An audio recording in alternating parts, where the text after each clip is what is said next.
Good Nasty on a Wednesday. It's the Fast Lane on 101 ESPN. Andrew Marsh, Carey Davis, Jamie Rivers. I'm Anthony Stalter. 202 Your Time Check brought to you by Clarkson Jewelers, an officially licensed Rolex jeweler. So we have to actually start off by giving away some Cardinals tickets. Okay, good. We love to do that, of course, for our show. Yeah. But apparently we have to do it now for BK and Ferrario as well, and the T-Bone.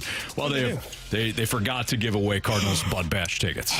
The worst thing of all, quite honestly, is they hurt Mike Ryder's feelings. Because Mike asked them to do the giveaway, and then they just ignored it. And of course, I'm sure they had some statistical information they had to go over rather than give away tickets. Sure. But now Mike has got double the work. You know, you just have to focus sometimes. When you're reading most of Fangraphs, it gets tough sometimes to give away some tickets. A lot of numbers. Carey, you love numbers. I don't. I'm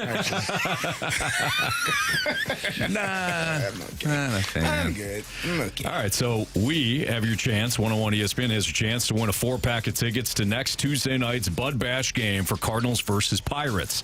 Next week's Bud Bash game features a limited edition Jason Isringhausen bobblehead. Izzy. Text in now to 314-399-9646 to win Bud Bash tickets for Cardinals versus Pirates on June 11th at Busch Stadium. Get all the ticket details. I combined the two words. You sure did, Anthony. I'm sure nobody noticed. The two words. And there was maybe an appendage that was thrown in there. There sure was. The one we thought he was going to say tickets and details. You know what I mean? Anthony, we want them to get the tickets. Yeah. Tickets and details together. Be careful on that. We're just offering the tickets. Just the tickets. Just the tickets. I'm not offering anything else. Just the tickets today. Yeah. Get all the details on this season's series of Bud Bash Cardinals tickets now at cardinals.com/promotions. Take your time. Yeah, I will. Now it's in my head. I'm like trying to tiptoe through the mind of it all. Yeah. All right. What's a nice trivia? What number question. did Jason Isringhausen wear for the New York Mets his first time there? First time. What was Izzy's number with the Mets? We'll look it up. I don't know. You always do that sometimes. You forget the cameras are on. I don't care about that. You don't care about the snake bet? No, I care about that. I don't care about the cameras being on me. Gotcha. I got nothing to hide. Didn't change anything when we got cameras in here. No, we really didn't. Guy. We're the same. A couple. We're the same show. Couple He things. started wearing a shirt more, which was full clothing. appreciated. Yeah. The Speedo without a shirt every day. Yeah. It's a bit much, Jamie. And so now we have. I know you get hot and bothered, so this is why I changed it, okay? I appreciate it. You're Thanks. welcome. Nice. That's real nice. Nice guy. Real nice. Real nice. Cardinals now up 2-0. Brendan Donovan with an RBI single in the top of the 5th in Houston. Hey, look at us, huh? It drove in. I believe that was Pahis that he drove in. The bottom of the lineup getting it done today. So Donovan with an RBI single. Michael Ciani Crawdaddy with a double. A sac fly to drive in the Crawdaddy. Brandon Crawford, who's starting again today at shortstop. He doubled and then scored again on that sac fly by Ciani. So bottom of the lineup doing it tonight. Unfortunately, last night, in what was a pivotal start not only for him, but the entire Cardinals pitching staff, Andre Palante goes just 3 innings. He allows 6 hits. 6 runs, all of them earned, walked 3, gave up, struck out 1. Rough outing. Really good Houston lineup, but Andre Palante needed that one, and the Cardinals did too. So now you have one really good start out of Andre Palante and one really bad one. I'm sure he's going to get at least one more, but... It's set to be determined. Oli Marmol was non-committal. What are you going to do? I think you got to give him one more. You got to find out if it was the first outing or the second outing. Which one's the Which truth? one is he? Who are you? Yeah. Which one is he? Who are you? Who are you? Yeah, I mean, we talked about it yesterday, that being the Cardinals are searching for a 5th starter. The importance of his performance to help the bullpen to not have to eat up a lot of innings and not have to throw your guys back out there again that have been pitching so much. That part of it worked out, I guess. but the starting pitching part of it did not. So you probably are left with more questions than answers right now because you're still, now you're waiting on Steven Matz to say, okay, hey, when are you going to be healthy and ready to roll? Because we don't know what we have still, which is a bit problematic. Yeah, I would say so too. Alec Burleson just doubled down the line. Donovan on his horse from first base scores. So now it's 3-0 Cardinals in Houston. So Alec at least Burleson, the end of this might look good. Like, are you kidding me with this Burleson? He's been great. He's been unbelievable. This was a really good swing too. So he looked like he got fooled maybe on what pitch Blanco threw, but he left the barrel. This is why you have to leave the barrel in the zone as long as possible. So that's what Burleson did. He left the barrel in the zone as long as possible. So even though he didn't recognize the pitch, he was able to pull it down the line to make it 3-0. So great job. But yeah, you don't have a fifth starter right now. And it puts more emphasis on getting Steven Matz not only back but healthy again. And that's just a scary spot to be in. So you can't. I'm not going to sit here and crush Palante. He shouldn't be in this spot as it is. It should be Steven Matz. But another opportunity to a young guy that grew within this organization, or in Liberatore's case, came from Tampa and now is growing within this organization, that unfortunately just haven't been able to take advantage of the opportunities that they're getting. It's unfortunate. It is. I mean, again, I've told you all time and time again, I'm not ready to be excited, even if they're able to hold on to this lead and get a win. They are, Jamie, you've talked about it the last couple of days, they are right there in the wild card standings, but they're also one game from being dead last in the division again. So 1.5 games. It's whichever way you choose to go at this point is where they are. And so I don't know. And I'm going to hold off until they eventually, at some point, hopefully, make it a good. And you know what? I have been saying, make it a game above. I need 2 or 3 games above 500. I'm going to be greedy. You're not. You're not satisfied. I don't blame you. You're like somebody else. Never satisfied. You're like somebody else I had in my life before.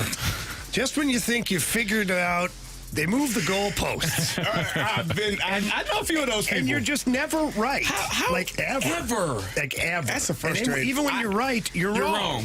Yeah.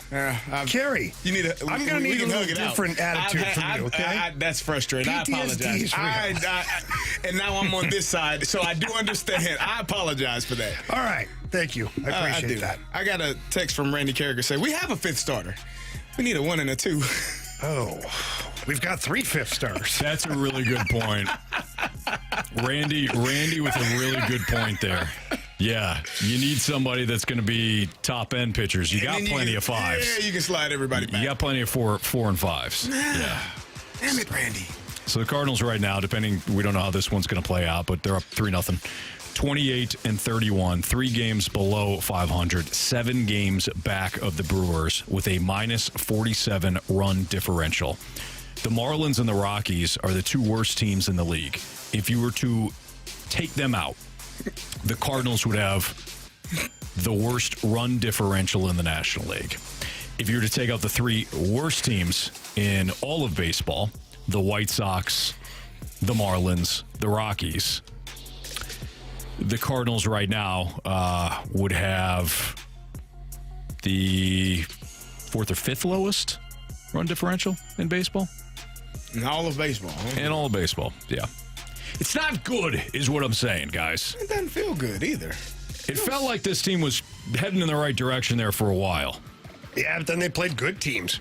Then they played some good teams, and then there was an issue. I mean, in fairness, at least they're not the White Sox. They're minus 139. I don't even know how that's possible. So Bernie Mikolas, our good friend, he wrote this when he writes for Danny's website, Danny Mac's website, Scoops with Danny Mac. And he said, didn't we see something like this last year? Yes, we did. The Cardinals were 10-24 on May 5th, got hot, and proceeded to win 11 of their next 14 games. That rush of success put them at 21-27, so it was imperative to keep pushing. At least they were moving on a positive track. Yeah, well, about that. The 2023 Cardinals ended May by going 4-5, opened June by losing 11 times in 13 games. That sunk them to 16 games below 500 at 27-43. Season over time to sell. I thought that this, and maybe it still will be, but I thought that this was going to be different this time around. Defensively, you had the parts. They keep booting the ball, so that has now gone away. I thought the pitching, the starting pitching, is more competitive, and I still think that. And I think the bullpen's better. But if this offense can't show any amount of consistency, there's going to be a problem again. I don't know if you sink 16 games below 500, but Bernie's point is well made. June is probably going to make or break this team. And you haven't started off well. No. You were terrible in April. You got back on track in May. Then at the back half of May and now in June, the slide has started again. And to your point, Jamie, it's largely because you played good teams. Yeah, and I was being a little snarky. But you're right, though. Philadelphia, best team in baseball. They lose 2 of 3, and now Houston. They've lost 2 of 3. Yeah, despite the slow start for Houston, they're still the Astros. Yeah. I guess the good thing and the bad thing, which, Carey, unfortunately, it's going to keep you in your troubled gray area, as I think this is what the Cardinals are going to be the rest of the way, is right in and around that third wild card mix. Never so far out where you lose hope, but never so dominant where you start to sit back and relax. I think It's going to be win 2, lose 2. Win 2, lose 3. Win 1, lose 2. Like, it's going to be that the rest of the way. Mm-hmm. That's my prediction. It's a hard way to go about your day. It is. Doesn't feel great either. And Diaz with his second home run in as many days. This one just a solo shot off of Miles Mikolas, who is pitching well. But let's dive into this pitching staff. Are we seeing a repeat of last season when it comes to the Cardinals' rotation? That's next on 101 ESPN.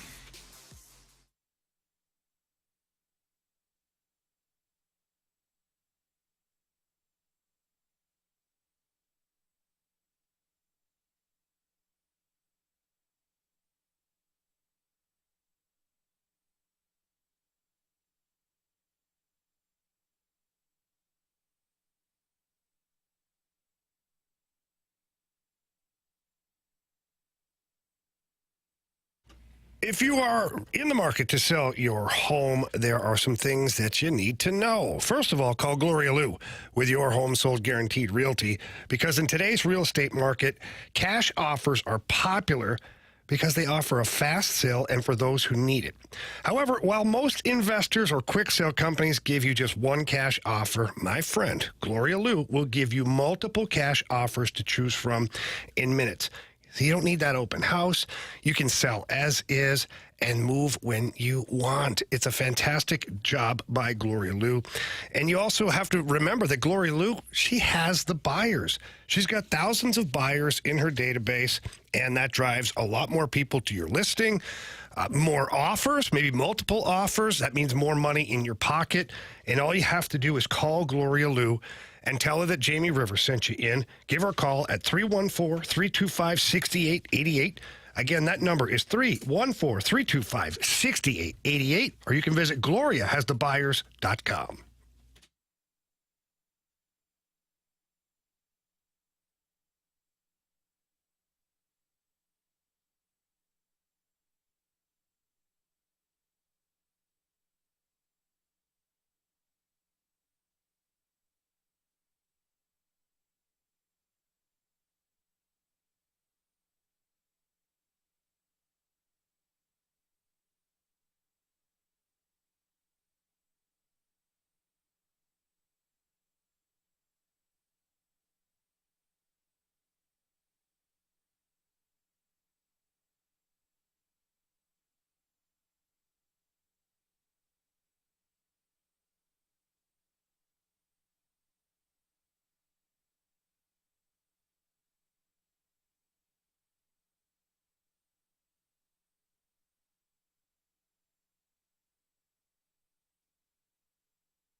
Back-to-back,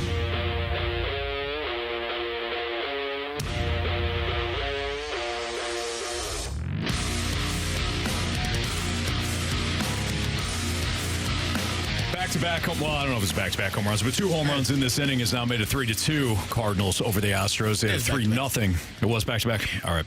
So, Yainer Diaz, who hit the home run last night, homered off of Miles Mikolas as we were going to break. During our break, some guy named Trey Cabbage, who I believe the Astros picked up at some local Houston softball fields, he can hit at a gas station. Hit a home run too at a gas station, Jamie Rivers style. Yeah. You ever hear that story? No. When I was coaching in the minors, we had a bunch of injuries. Uh-huh. We pulled up to the gas station to get snacks for the bus because we were on the road, and saw a big dude. He had a hockey bag in the back of his pickup truck. One of my players knew him. I go, "You know that guy?" He goes, "Does he want to play tonight?" He goes over, talks to him. He says, "Yeah, I'll play. I get good." So I signed this guy. Played the game. He was supposed to be like some tough guy. Didn't go out there and do anything. I caught him after the game, but I signed a guy at a gas station. At the gas station? At the gas station because we were so depleted. Travel with your hockey bag, folks. You never know what kind. Never know. You never know who's watching. Who's watching? So are we going to see a repeat performance from last year when it comes to the Cardinals rotation? Let's start off with the numbers first. So this season, just the starting pitching, I'm not including the relievers, the Cardinals rank right now 21st in ERA at 4.40. The expected numbers, a little bit better. 3.92 for the fielding independent percentage. Actually, the expected FIP. 4.21 for the FIP. I know. I won't bore you with the numbers here. No. Just the expected numbers. I couldn't. I'll just give you the ERA. Those are Carey's favorites. I'll just give you the ERA. Make believe. Because they got 4.4. I expected to run a 4.4, Anthony. I didn't. That was your expected number. That was my expected number. Yeah. I don't know if it was. No, Your expected number, kid. What doesn't matter? Yeah. It's my expected number. Whose expected number is that? It's a high 4.5, 4.6. But me, I expected a 4.4. It didn't work out. So I expected to score 50 goals. there you go. The expected numbers don't always. There are different variables. Other people on the ice. Me pulling a tractor trailer behind me. Like there are other variables. I was more of a fan. Maybe like a Fiat. But either way, I was pulling something and I didn't get to the 4.4. Mm-hmm. So the expected numbers, I don't care. I don't think that. I want real numbers. I don't think the expected numbers work that way. I told the coaches, they were like, "What do you think you're going to 4.4?" He was like, "Really?" Yeah. That's what I expect. You should have told him a 6.4. No. And then when you ran like a 4.5, 4.6. Yeah. Whoa, this guy's got wheels. 4.4 was my expected number. Okay. It didn't pan out that way. Anthony, so nobody cared. Their ERA is I think what Carey's trying to say is he doesn't like the expected I understand. I hate expected goals. I hate expected home runs. I get it. I expect what? 4.40 is their ERA. Thank you. They're 21st. This exact date a year ago, their ERA was, I can't even find them right now. As a team? 4.69. The starting staff. They're better. Was a 4.69. They're a better staff this year. They are. They passed the eye test in that regard. Like, understand, I'm only comparing them to what they were a year ago at this time. Not what they finished up at, but from March 30th, which was opening day a year ago, to this date, June 5th, the Cardinals had a 4.69 ERA. And if we remember, things didn't look good at all. Mikolas was doing the massive roller coaster. Adam Wainwright started the year injured, but there were big question marks with him. Yeah. You didn't have Sonny Gray. Jordan Montgomery was really good. Flaherty, I don't know, Flaherty has turned back the clock this year for the Tigers. He looks like the 2019 version of himself. Of course he does. Last year he won that guy. He was fine, but he wasn't great. Still the same guy that wound up in the bullpen for the Orioles after they traded for him. This staff is better this year. I'm not saying it's better in terms of them winning the Central or giving them the odds of winning, playoff series. I'm just saying compared to last year, they're in a much better spot. Do you guys agree or disagree with that? Well, I would agree with that. It feels better. For me, it's the eye test of it. What did he say? I said it feels better. It feels better, and then he like trailed off and kind of like, Well, maybe he's not sure how it feels just yet. I'm still waiting to see. With this staff, I do feel like it looks better. Don't know if it is. We'll find out. But last year was a disaster. yeah. It was a disaster. You had Liberatore, you had Thompson, you had Waino that was injured. You had Matt's injured. Stop me if you heard that one. Yeah, you had a lot of problems last year. You didn't have a number one guy. I mean, you had Montgomery, but he was fine. Pitched much better after he left here. Mm-hmm. But yeah, so far the rotation hasn't been your biggest problem. It hasn't. No.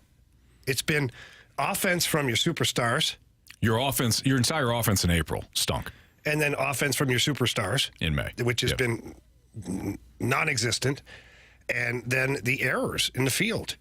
Causing yourself more problems. Arenado had another one today. It was down the line. It was a skipping little short hop. Like, it's not an easy play. But for Nolan Arenado, it should have been routine. Mm-hmm. I don't think they charged him an error. They didn't? No. Well, they called it a base have. hit. It probably should have been an error. Yeah, he ran to the line and hit it with his glove and missed it. Yeah. So, anyways, I'm not going to isolate that one particular play, but just overall, you've given up a lot of offense and a lot of runs because of errors and miscues in the field. Yeah. That's their biggest problem. What about you, Carey? You said it feels different. Ish. But it felt different at this time last year. It felt like they were well on their way. And, I mean, I think because of the injuries that they had, because the poor performances that they had, Flaherty wasn't pitching, I think, at the level that we expected him to. Waino was hurt. Oh, who hit a home run? No. Good job. We're just talking about you. Hey, you're welcome. Okay. He took some nasty swings in this at bat too, and then wound up getting the pitch he wanted and hammered it. So, Cardinals now up 4-2. There you go. Using extra base hits today. Wow. Good job. Burleson with a double, Crawford with a double, Arenado with a home run. Gorman hit one of the warning track right before Arenado. So it feels better. Like I think that they can pull out of this hole that they're in. I think they'll be able to fix it at some point. I just need to see it. I haven't seen it consistently enough to say that I believe that to be true. Mm-hmm. Again, a couple of games over 500 and continuing to play well, not booting the ball in the infield or the outfield, not making the errors and the mistakes that they have made, and then, again, pitching the relievers, other than the three guys that we know are going to perform well. Give me a few more guys, just two more, maybe. Two more guys that you can trust to put in high leverage situations, and you don't have to throw them in a game where you're down by 4 runs or up by 4 runs, and that's the only time you trust them to save some of those other guys. Give me a couple more of those guys, along with the hitting performing at the way that it has. I'll feel better. There's not one starting pitcher in this rotation that gives me just a feeling of, you know what, this guy's going to go out there and this team has a really good chance of winning. Sonny Gray is. Yeah, but as of late, he had 10 strikeouts, but you lost the game. I know you played the Phillies, but a lot of his starts as of late have. Plus, he got you in a hole early. Sketchy. I'll say that. Yeah, Sonny Gray is not the problem, right? But no, I understand what you're saying with even that. Mm-hmm. If you did have, just to put things in perspective, if you did have an ace, Sonny Gray would be one hell of a number 2. Yeah. Now, I know he's your ace now, and he has pitched like an ace at times. I get that. But if you had another guy, top-end guy, you're really talking about something. That doesn't change the offense. Doesn't change the offense being bottom 3 in most offensive categories in April. That's how you got into that hole. And then you dug out of it because your offense was top 10 in a lot of those same categories throughout May. Don't you think that 4 runs and 5 runs should be able to win you a ball game? Yes, absolutely. So that's when we talk about the offense needing to do more, I agree, but 4 runs and 5 runs should win you a ball game. I will say, though, we're in the same spot that we were a couple of days ago. So you have a 2-run lead in the top of the 6th, right? You go 7, 8, 9, you don't score another run. I agree that 4 or 5 runs typically should be good. Mm-hmm. But do you want to avoid having Oli use some of those high-end guys? If you do, put a beating on this reliever coming in. Put a beating on the Astros bullpen, which has not been great at times this year. I agree. I know what I'm saying? I understand 4 or 5 runs should typically win a game. Yes. I do, but I think there's 2 ways to look at it. It's okay. The offense needs to score more runs to give themselves more of a lead, but the pitching needs to do their damn job. I'm with you. Like, get guys out. I'm talking specifically about, look, Miles Mikolas needs to go deeper into this game. For sure. So he's only at 50-some-odd pitches right now through 5. So, 20 pitches, 25 pitches an inning, the next two innings here shouldn't be that big of a deal. Mm-hmm. You at least have to get through the 6. Maybe he gives you a 6 and a third. Great. So that's doing his part. But the offense, not like the offense is going to get tired. It's not like going to the relievers consistently and you're worried about them going through the wood chipper. This offense needs to need to pile it on now. And then you can avoid, again, some of these high-end relievers having to come in and being used again. All right, it's Fastlane on 101 ESPN. We got What's Trending coming up next.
101 ESPN Sports Center. I'm Andrew Marsh. It's time for a Sports Center update driven by Johnny Londoff Chevrolet and Johnny Londoff Autoplex. The Cardinals are looking to avoid the sweep in Houston as they currently lead the Astros 4-2 in the bottom of the 6th inning. We'll continue giving you updates throughout the remainder of the day.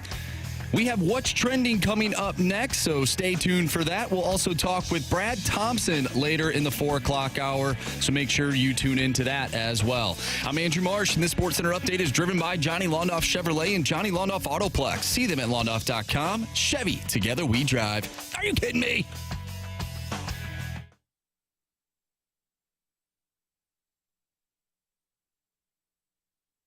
It's time to find out what's going on in the sports world with What's Trending Now. Brought to you by Goodwill. Donate a car and get tickets to the St. Louis Cardinals.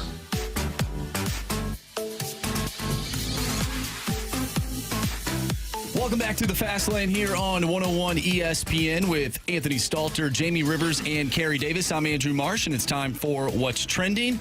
Gentlemen, Chris Knobloch, the head coach of the Edmonton Oilers, was doing some talking in his, we'll call it pregame interviews before Game 1 of the Stanley Cup, which, by the way, you can listen to right here on 101 ESPN Saturday. Panthers, Oilers, Game 1 pregame starts at 6:30. I want you to take a listen to this audio, and then I have a question for you, gentlemen. And you're playing a team that has a ton of Stanley Cup final experience. They were just there last year. Is that an edge that you guys have to overcome, and how do you do that quickly? Yeah, experience is good. I don't know how much experience is beneficial. You can ask the Buffalo Bills how important Super Bowl experience is. But I think the biggest thing is just having confidence to play. And when our guys are playing their best, they should have a lot of confidence. So how much does prior experience in a championship round help a team? Or do you need any of that? No, you do. You do. Carey, you can certainly chime in on this because I know the whole Super Bowl experience, once you experience it, you know what to expect the next time. Stanley Cup's no different, man. Just think back of 2019. Think back of 700,000 people or whatever it was downtown St. Louis for Game 6. Blues players are trying to drive their way in. There's roadblocks. There's stages that are set up. We're doing TV outside the arena. Like, you didn't get that for the conference final. No. So when you're a player, it's not so much the play on the ice that changes. There's a little more intensity and a little more attention to detail, but it's all the stuff that goes on around it that is different. And so having that prior experience for the Panthers and also having your nose rubbed in it last year, this is where I think Chris Knobloch misses the mark. Is the Panthers had their noses rubbed in it last year where they're so close and they watched the Vegas Golden Knights hoist the cup. So I look at that as a little bit of coach talk to his team. He's using the media to talk to his team. But apart from that, no, I think it's different. Carey, I'll let you speak because you have more. Well, it definitely helps having experience and having guys that have been there. We won in 2008, and I would say 30 guys were on that at least. Maybe somewhere 20 to 30 guys were on that roster when they won in 2005. Mm-hmm. So they had the experience. They had been through that, and it does help. It does help having guys that have, been in a championship game or won a championship game and can kind of tell you, hey, it's no different. Like, it's the same thing. It's no different from any other game. Obviously, it is, but there's a calming factor of having been there before, having guys on your roster that have been there before that can talk you through the experience. For us, right now the Oilers have had 4 days since they played, so the lead up before your first game and the experience of knowing what that is. The Panthers have experienced that already. They've gone through that. They've had, time off before you lead up to that first game. So it does help. But at the end of the day, once that puck is dropped, it's still going to be hockey. Mm-hmm. Nothing changes. There are going to be more people watching, but you're not going to know that. You're not going to see them. So it's still hockey, but having that experience leading up, and even in those moments where you might be going through something, it definitely helps. Is the same with the playoffs? Because we've talked about the Blues before. wanting them to gain playoff experience, even though we probably think they wouldn't win, just having that playoff experience? Is it the same as a championship type round? Well, it's not, obviously it's not the same, but it's another level, right? It's like a tier. Whatever your team, whatever style of game your team was playing for the regular season, even though at times you think, man, we played pretty structured, pretty disciplined hockey, you get to the playoffs, it's another level. Like one mistake can cost you the game. One mistake can cost you Game 7 and cost you the series. So you've got to be so dialed in. Every little play matters when you get to the playoffs. I found this to be interesting. This is, I found this on The Spun. I think you find a lot of good stuff on The Spun. But this is from Daniel Bates. And it says a lot of money is reportedly coming in on Coach Prime and the Colorado Buffaloes to make some noise in next year's college football playoff. According to BetMGM's John Ewing, fans have placed the 4th most bets on Colorado to win the national championship, and their odds have surged from plus 20,000 to plus 12,500. Do you see this happening at all? And why do you think fans are so high on Colorado right now? Because they're popular. So not all money is created equal when it comes to the betting world. If we're talking about sharps, and sharps typically move the line, unless there is a groundswell for fans. Think about the betting market just like you would the stock market. The more that the stock is bought, the worse the higher the price goes. So the more that a team is bought, so to speak, when it comes to the odds, it lowers the odds. Yeah. So if there's a ton of money coming in on Colorado, odds makers aren't just going to sit there and say, oh, well, this is interesting. They're going to adjust the market. They're going to adjust the price. If there are sharps that are coming in on Colorado and hitting them hard, Now you've got my attention. If it's just the public buying into Deion Sanders and what he's done, then it's just like anything else. It's just fans that are kind of glomming onto a popular team. Doesn't the more money coming in? I don't know if you just said that. The more money coming on that team, it will kind of change the market. Yeah. So I think that maybe that's what it is. I don't know. I haven't even looked at Colorado's schedule for this year. I've got it up. What do you have? So they start off with NC State. That should be a W. They've got Nebraska. That should be a W. In Nebraska, they beat them last year. Mm-hmm. Colorado State. W. That was a good game. That was a really good game. Yeah, that was. I like that one. That's where the other coach getting mouthy about the sunglasses. Jay Norville. Yeah. Baylor is at Colorado. Then they travel to UCF. They host Kansas State. They travel to Arizona. They host Cincinnati. They're in Lubbock to take on Texas Tech. They host Utah. That's a tough one. They're in Kansas, and then they host Oklahoma State. That is not a daunting schedule. Not at all. Not at all. It's a schedule that could get them into the playoffs. It certainly could. I mean, it could get them one of the top seeds in the playoffs if they're able to run through it like it sounds like. That doesn't sound very difficult at all. They're tough. I mean, their toughest road games Nebraska, I don't know. I won't include that. Oh, come on. That team's terrible. In Colorado State, because it's an in-state rival that almost beat them a year ago.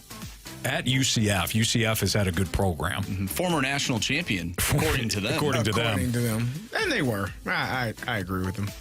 That's their toughest road games. This is not a daunting schedule at all. I mean, you don't have to play. I mean, last year they played SC. They played some tougher teams in what was the Pac-12, and I think they played Oregon, who beat up on them. It was a much rougher schedule last year than what they're facing now. And their main problem last year, they couldn't block anybody. They were having trouble keeping people off. And their defense too. Shedeur Sanders. But blocking people up front was the number one problem. Right.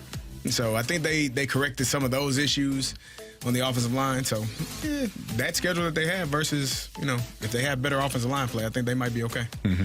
Continuing with football, we know the NFL is flirting with the idea of playing 18 games. Roger Goodell was on Pat McAfee talking about it.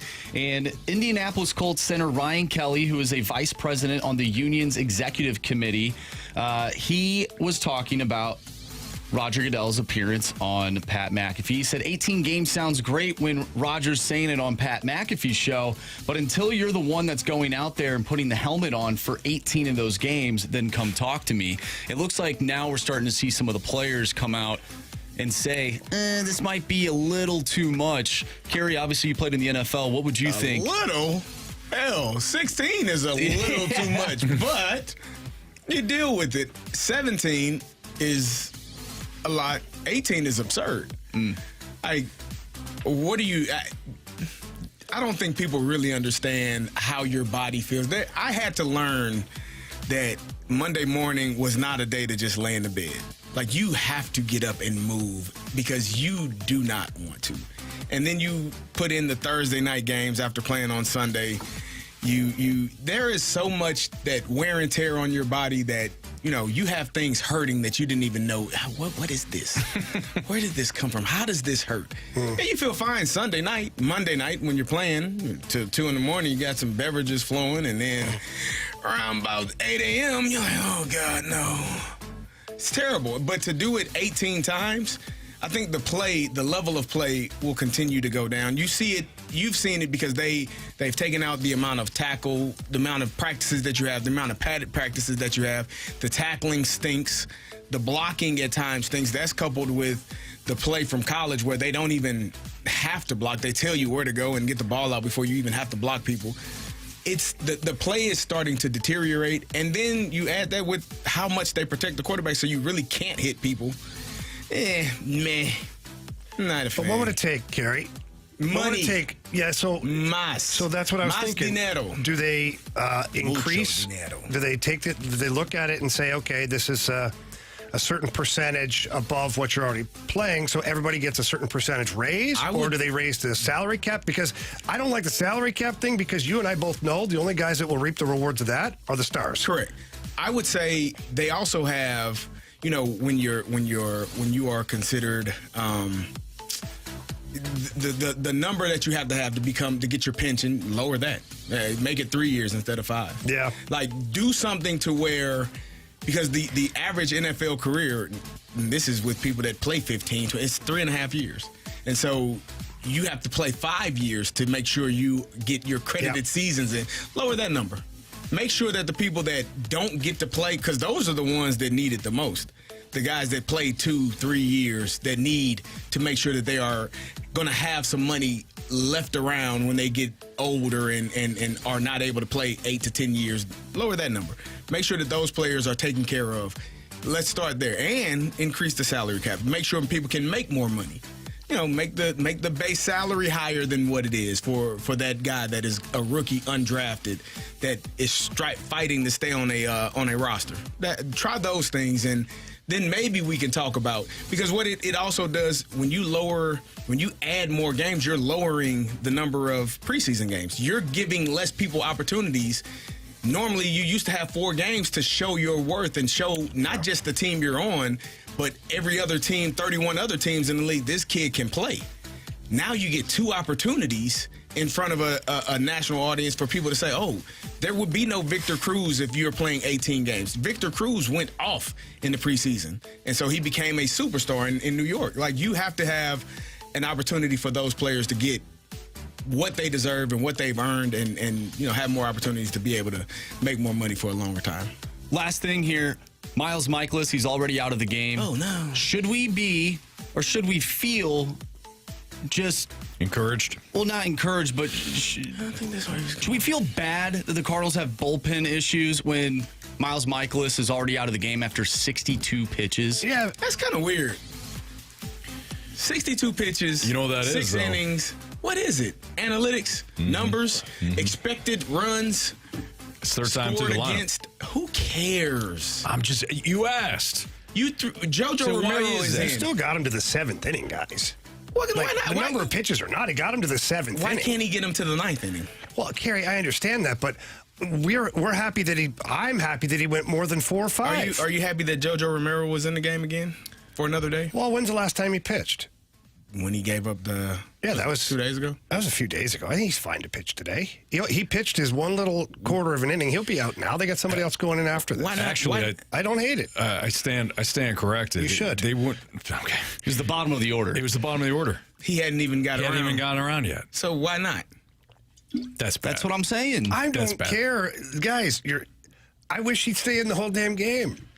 But the fact that he got the team to the 7th inning. Well, we're talking about more the decision than it is the performance by Mikolas. I mean, 62 pitches, and he's facing the bottom of the order. Lot. What are we doing?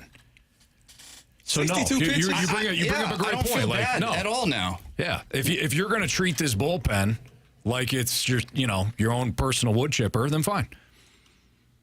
But 62 pitches when you have, I mean, granted, the two guys that he was going to face last inning was Diaz and Cabbage, the two guys that took him deep. But That's why. What are the odds of that happening again? Blow. Is it? Really? Is it? Yes. Okay. You are so far gone right now with this team. Man, You're so far gone. I am a person that is a believer when I see it. I have to see things. You do hail from the Show Me State. There you go. You better. Yes. Yeah. You better know it. All right, it's Fastlane on 101 ESPN. Let's talk a little city soccer here. What are you doing in year 2? Oh, drawing. You're drawing fans, Yeah. and you're drawing on the pitch. That's next on 101 ESPN.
It's a fast lane on 101 ESPN. Cardinals still hold a 4-2 lead in the bottom of the 8th. Andrew Kittredge in relief right now. He just got the first out, so we'll keep you updated on the Cardinals. And following the game, at some point, we're going to talk to World Series champion Brad Thompson, who joins us each and every Wednesday. Have an opportunity to break down the game even further with Brad Thompson, with Carey Davis and Jamie Rivers and Anthony Stalter. We've gotten some questions about our thoughts on City SC and whether or not last year was a fluke. I'm not going to call last year a fluke. I'm just not. But this second season has been massively disappointing. And I don't think you could say otherwise. Right now, in the Western Conference, they're 11th with 17 points. 17 points. They've got 3 wins, 8 draws, and 4 losses. They're playing. I can't call them dreadful because they're drawing at least. Yeah. But it's not great. They're massive not winning. Disappointment from a year ago. Guys, just on a separate note here, when I look at this league, the amount of draws are crazy. Philadelphia has 8 draws. Real Salt Lake, 6. LA Galaxy, 7. 5 for Austin. 5 for Portland. 8 for City SC. 11 for San Jose. Is it time for MLS to just go to penalty kicks? Yes. And get a winner? Yeah. Be done with it? Like the NHL goes to that 3-on-3, which I don't think you could do that in soccer. Maybe go 5-on-5 and make it really exciting. Yeah. For 5 minutes. You got to do something. But then go to penalty kicks, get a winner. They go to penalty kicks in the World Cup. Right. Why can't you do it for league play? And then the winning team, if they get all a butt hurt, winning team gets 3 points, losing team gets 1 point. Sure. Or something. You could do something. Or who the hell wants to go to a game and see a draw? Seriously. I mean, over and over and over and over and over again. If you hear me out, watching this team, hear me out. Sorry, this club. Hear me out.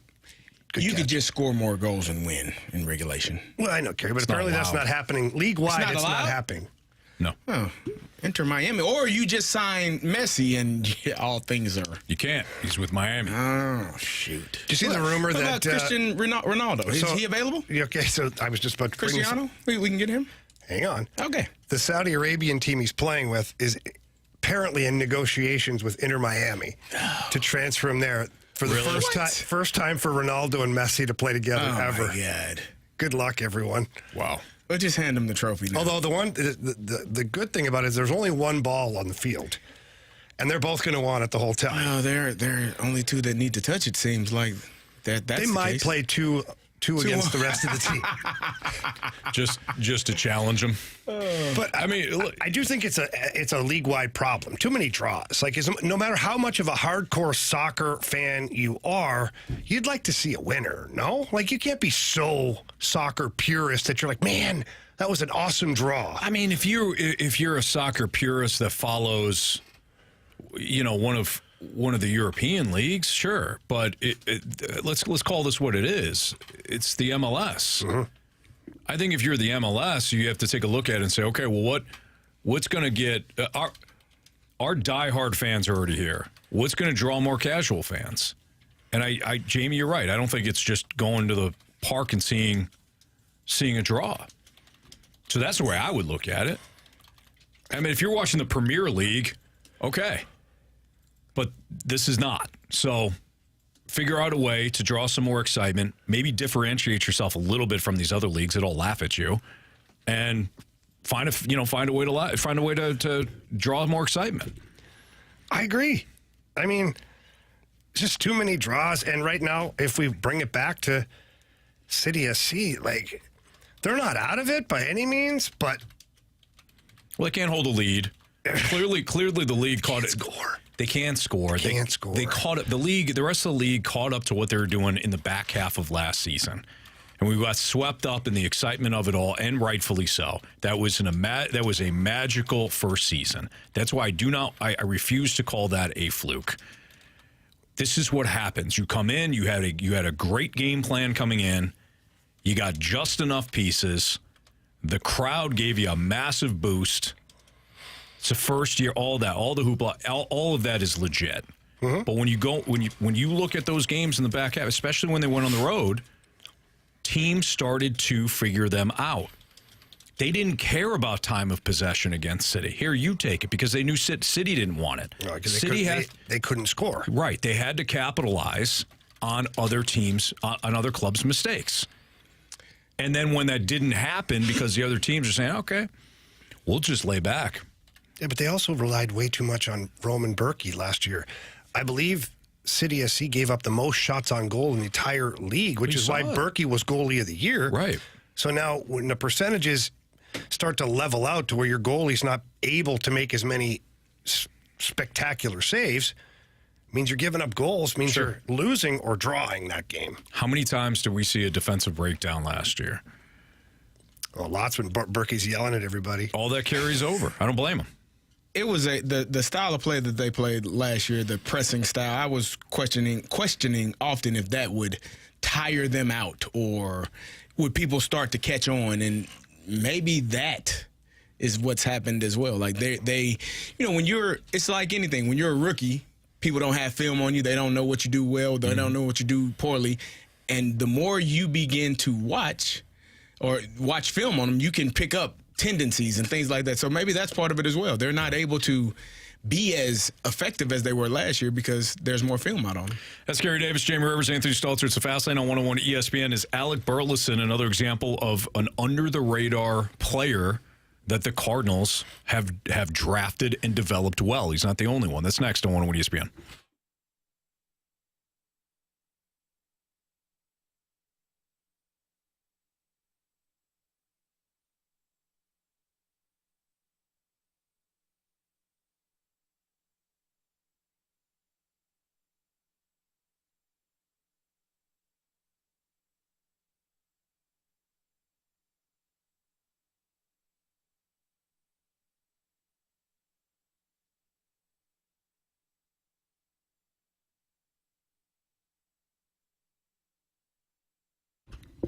The Happy Roof Company needs to be your first call if you're dealing with any sort of issue that is impacting your roof. Maybe your roof has been impacted by a lot of the storms that we have had recently. If you noticed a leak, call the Happy Roof Company, 314-665-3001, because they will have somebody within 24 hours come out and look at your issue after you call them. A lot of contractors out there, they also try to install the cheapest shingles possible, not the Happy Roof Company. If you ask yourself, if they're not offering you Class 3 shingles, why not? Happy Roof offers Class 3 impact-resistant shingles on all their estimates, and most of the time, this can be included in the insurance cost without any additional out-of-pocket expense to you.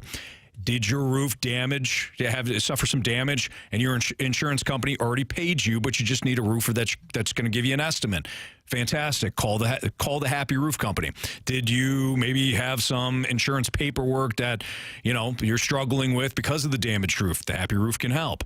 If your insurance claim got denied, but then all your other neighbors got roofs except for you, again, call the Happy Roof Company. They work well with insurance companies. There's no reason, if you are dealing with any sort of roof issue, not to call the Happy Roof Company. 314-665-3001, thehappyroof.com.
Alec Burleson had himself a big double today, and he continues to be one of the better hitters right now for the Cardinals in 2024.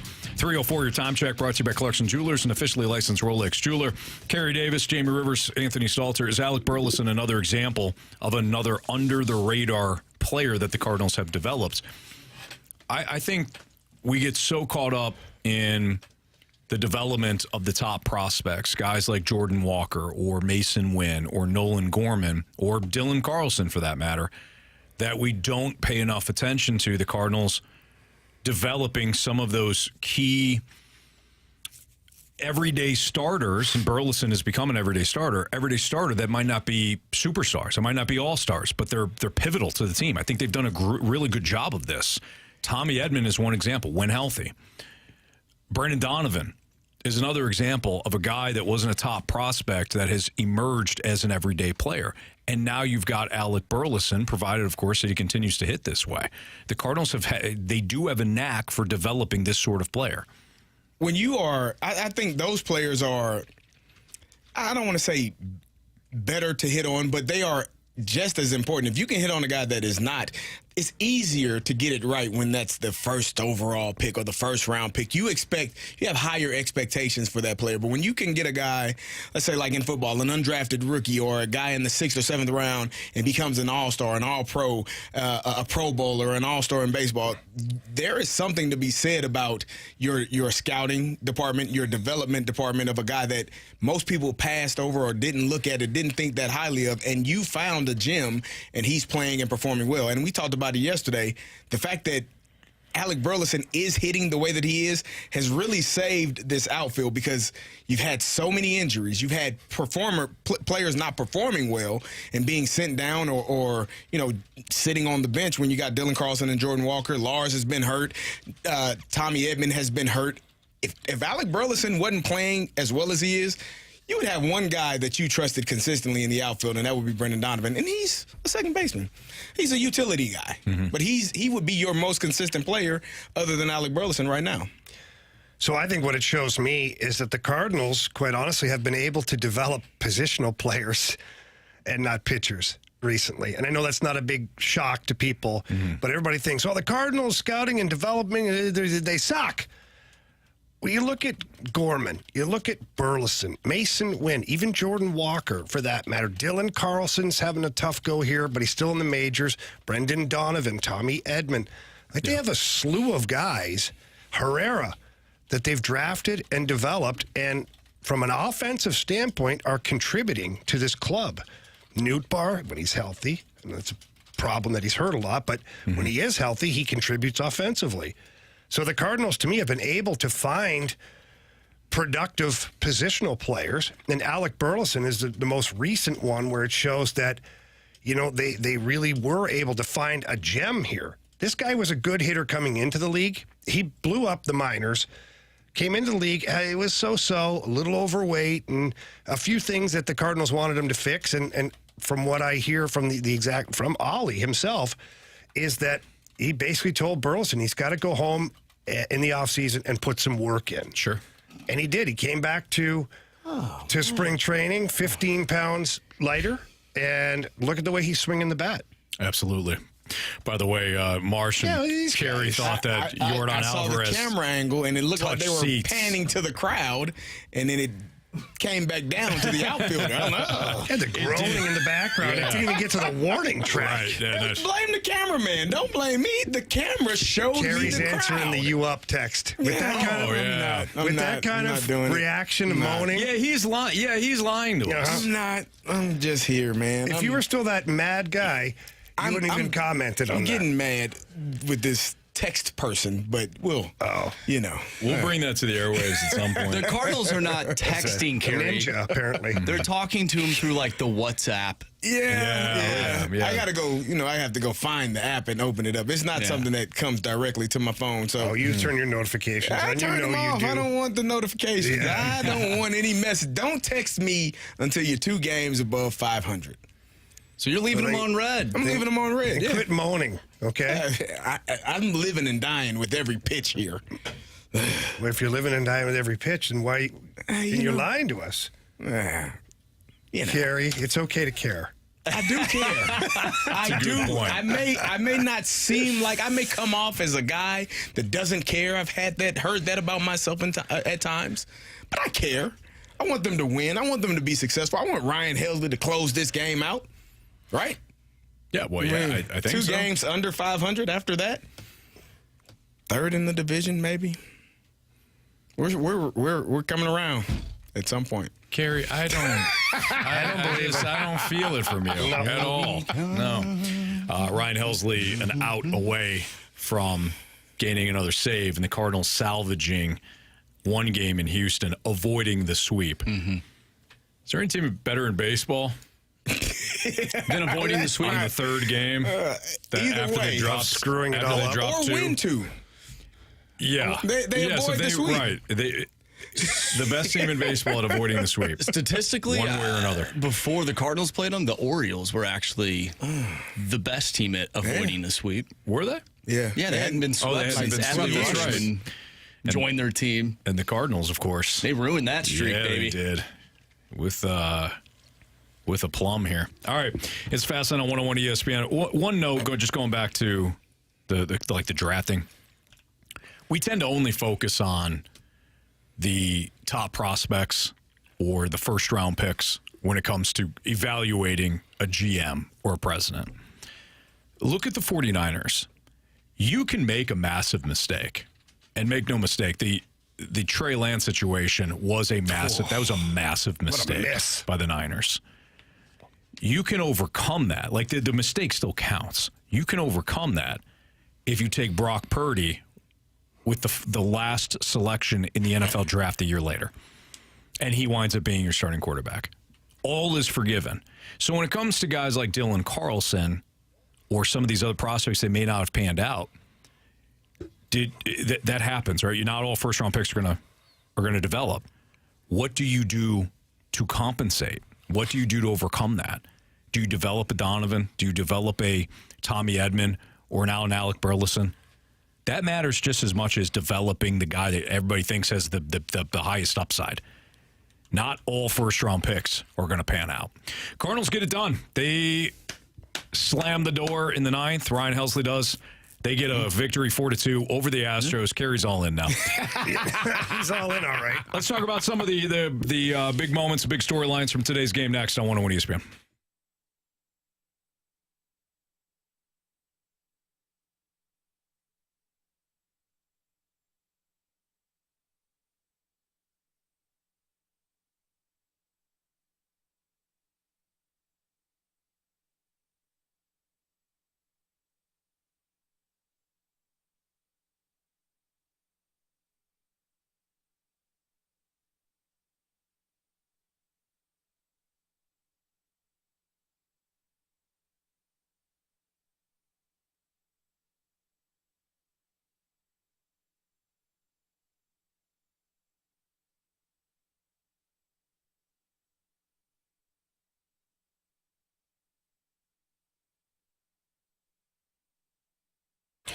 Fellas, are you currently paying too much for ED meds? Well, you probably are.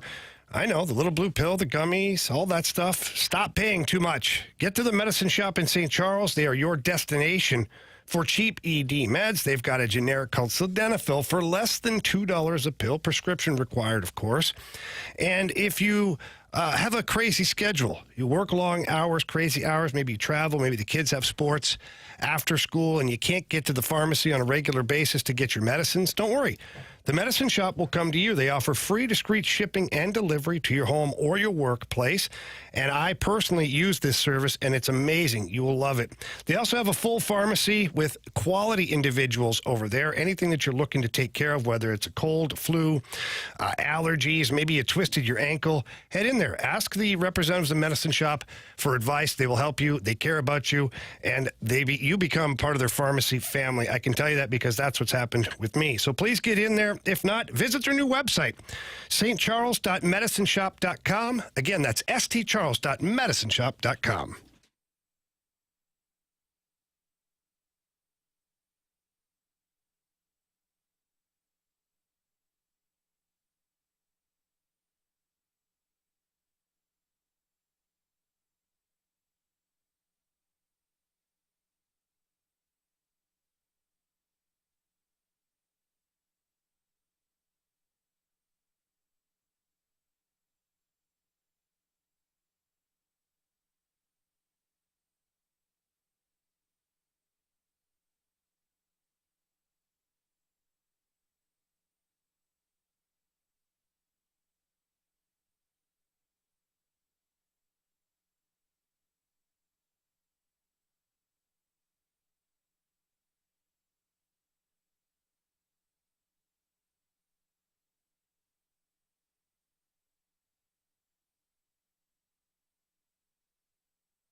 sweep in Houston. They get a dub.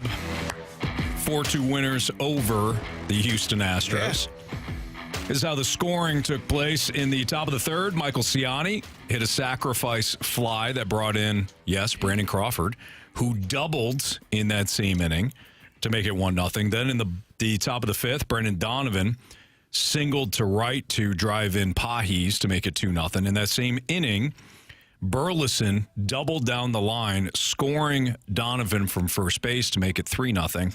The Astros would connect on back-to-back home runs in the bottom of the fifth when Diaz hit a solo shot and Trey Cabbage hit a solo shot to make it 3-2. Nolan Arenado hit a home run off of Blanco to make it 4-2, and that was your final. I think the key today was Miles Mikolas going 6 innings, allowing the five hits, 2 runs, both earned, no walks, 3 Ks. 62 pitches. That's going to be kind of one of the storylines, the under the radar storylines. Why wasn't he allowed to go back out there at only 62 pitches? He hadn't gone through the lineup 3 times yet. However, and I would have sent him back out there. However, the 2 guys that he was set to face were the 2 guys that took him deep. He was going to face Diaz and Cabbage. So instead, Marmol goes to his bullpen. He brings in JoJo Romero, Kittredge, Helsley. They close the door 1, 2, 3 in the 7th, 8th, and 9th. 1 walk between them, 4 Ks combined out of your bullpen, your key bullpen pieces. So really good day in Houston. Not a great series, but a really good day. Yeah. Oh, snap. Oh, whoa. I did not see this coming. Marsh. And neither did Marsh. Here's what you need to understand. Here's what you need to understand. Oh, my gosh. Yeah, this is what you need to understand. I knew it. We talk a lot. Paying attention. We talk a lot about these Cardinals. And you're right, Anthony, what you said. They avoided the sweep. That's what they needed to do. But guess what they have now? Guess who, I should say, they have now? One of the worst teams in all of baseball at home for a 4-game stand. We are home versus the Colorado Rockies. So what should we do? We shouldn't avoid the sweep this time, should we? We should go ahead and get the sweep. 4 games. You put yourself right back into the thick of things. And you are ready to roll if you're the St. Louis Cardinals. And then you get the Pittsburgh Pirates. You know what they are in the standings? They're beneath us. So 7 games here. This is going to be a critical stretch for our St. Louis Cardinals. An opportunity, as I have said time and time again, to get 2 to 3 games above 500, which is what we're striving for here, right? That's what we want. You all talk about Oli Marmol's management of players and what he does. He did a hell of a job. Miles Mikolas, 62 pitches. Maybe he could have gone out there for another inning. Maybe. Yeah, I don't know. He probably felt good, but you know what he did know? JoJo Romero is what he knew. He knew that JoJo was going to throw the ball the way he needed to. 1 walk between the 3 of those guys, 4 Ks. This is what you get those 3 guys lined up at any point in a game. You throw them out there, Anthony, and you know you're going to get the win. Dominance. And then Helsley will get the save. That's what we thrive for here. We get those 3. We get a spot where we can get our 3 guys up. JoJo, Kittredge, Ryan Helsley equals a W. Yeah, didn't they try doing that the other night? Don't worry about it. Hang on a second. I just grabbed Carey's phone. It's not even a you up. Hey, baby. Yeah. I was like, what? Yeah. And then just a kiss emoji back from Carey. Yeah, I love you back. Wow. Says my parents aren't home. Yep. So Ellipsis 150 in the snake pit. He said it right. He said Carey absolutely answered the you up text. No question. Yeah. Wow, Carey. Man, we got 7 I don't know games why against You them. had a whole lot of love there. You know what? I don't know why you had to throw the eggplant emoji in there. But I think That was a Carey. little unnecessary. I think Carey might have texted them, "Are you back in town?" Yeah. That's what it was. Heard you're back in town. Heard you're back in town. wow. It's the Colorado Rockies. This is what we call in the NFL a get-right game. Yeah. Well, it Get was supposed to be that series. way earlier this season against, who was it, the White Sox? Don't worry about what happened weeks ago. You worry about what is in front of you right now. It's a get-right series. You're going to get right versus the Rockies. And I'm just telling you. It's what it's going to be. Okay. Trust me. All right. I know these things. I didn't see that. I just didn't see it coming at all. No, I looked over and all of a sudden he had the shades on. Yeah. Wow. Excited. Scary. It's a big change. Yeah. I'm kind of speechless right now. Like I don't know even how know where to to go with it process right what now. just happened. Honestly, I don't either. So let's update you on some standings here. The Cardinals are only 6.5 games back of the Milwaukee Brewers, who are playing right now in Philadelphia against Aaron Nola and company. Cardinals are now minus 45 when it comes to run differential. So there's that. They're 5-5 over the last 10 games. That's your Cardinals. It's okay. I said it the other day. Yeah, but it's the next 10 that matter. It's you know? the next 10. matters. We're going to find out a lot. Yes. About your St. Louis Cardinals. Nice performance so by Mikolas, guys. I mean, this is somebody that, with the mess that you have in the fifth spot, and that, I realize that the fifth spot in the rotation shouldn't be the thing that decides a season for you. But Miles Mikolas had a really nice outing. He's starting to put some things together, I think. I love our text. That's a really good lineup. That The snake pit goes. There goes CD liking all their photos on Instagram. On purpose too. Double tap. Going back like a year and liking a random 6 months picture. ago. Sending. Make sure you see this one. Yeah. Before today's Why are they game, liking this one? Sending This up was the back smoke in. signals. This was back in January of last year. What? before the win, he was showing us photos, and he was like, wait. Make sure you don't like that. Don't like that. Right. But now he's double tapping every single photo. And he's liking the photos that like aren't even that great. He's liking Just to cat show photos that- too. Just to know, just so you know I'm interested. Yeah. A random picture with like a cat. Yeah, I like that one too. He's like, I'm interested in your life, not just you. liking pictures of Fred Bird and Ballpark Village. I'm watching. Not just the unreal. players. Yep. Yeah. Yep. We see you, CD. Carey Davis. You smooth son of a gun. He knows what he's doing. The Cardinals, 4 games against Colorado, 3 games against Pittsburgh before they go back out of town. So the road trip is over with. It started in Cincinnati when they took 2 of 3. Went to Philadelphia, dropped 2 of 3. Went to Houston, dropped 2 of 3. So 1, 2, 3. You got 4 wins. 1, 2, 3, 4, 5. They're 4-5 on the road trip. It's okay. It's not terrible. They played some good teams though too. Like we got to give them a little bit of a break. Played some pretty good baseball teams. They won the series that they should have, which was the Cincinnati series. They dropped the 2 series that you expected them to, unfortunately. But if you're wanting to see more out of this team, wouldn't you think you would like to see them beat these teams? I know they are good baseball teams, but prove to the fan base that you are also in that conversation. Well, to your point, Marsh, they took 2 of 3 against Boston. Mm-hmm. They swept Baltimore. They played the rain delay game. Sorry, Marsh. On that Friday night against Chicago. You played that perfectly. Very smart. You beat I'm the still Cubs. a little bitter. I'm the opposite of Carey. I actually blocked them. You beat the Cubs in those back-to-back games on the weekend. So that home stand resulted in 1, 2, 3, 4, 5, 6, 7 wins and 1 loss. So you're 7-1 coming off that home stand. So, Marsh, to your point, you go to Cincinnati, you take that series, and you got some momentum going into Philadelphia. But look, that's the best team in baseball. I'm glad they didn't get swept. They could have got swept in that extra innings game against Philadelphia. Did not. And they were facing Blanco today, and Blanco has arguably been Houston's best pitcher this year. Yeah. Now, he had some issues, obviously, because of the sticky icky, but still. They faced a really good pitcher today and got it done. You would have not backed Mikolas in this pitching matchup today. I'm still curious to hear what Oli Marmol says about the 62 pitches because somebody surely is going to ask about that. I would say so. And I want to see what he says because although I was happy that Miles got into the 6th inning or whatever, or got the Cardinals to the 7th inning, 62 pitches is not a lot. Even Katie Wu on Twitter had said, she was like, huh? Mikolas out with only 62 pitches? So, that one doesn't make sense. Yeah. And without looking at the schedule, because of that, I thought immediately, they must be off tomorrow because they usually have they play the day game on Wednesday, they're off on Thursday. That would make a little bit more sense, but now you have a 4-game series coming up at home. I just thought one more inning out of Mikolas would have been beneficial for your bullpen, but you got the win, and really that's all that matters. So, or is it just Oli saying, you know what?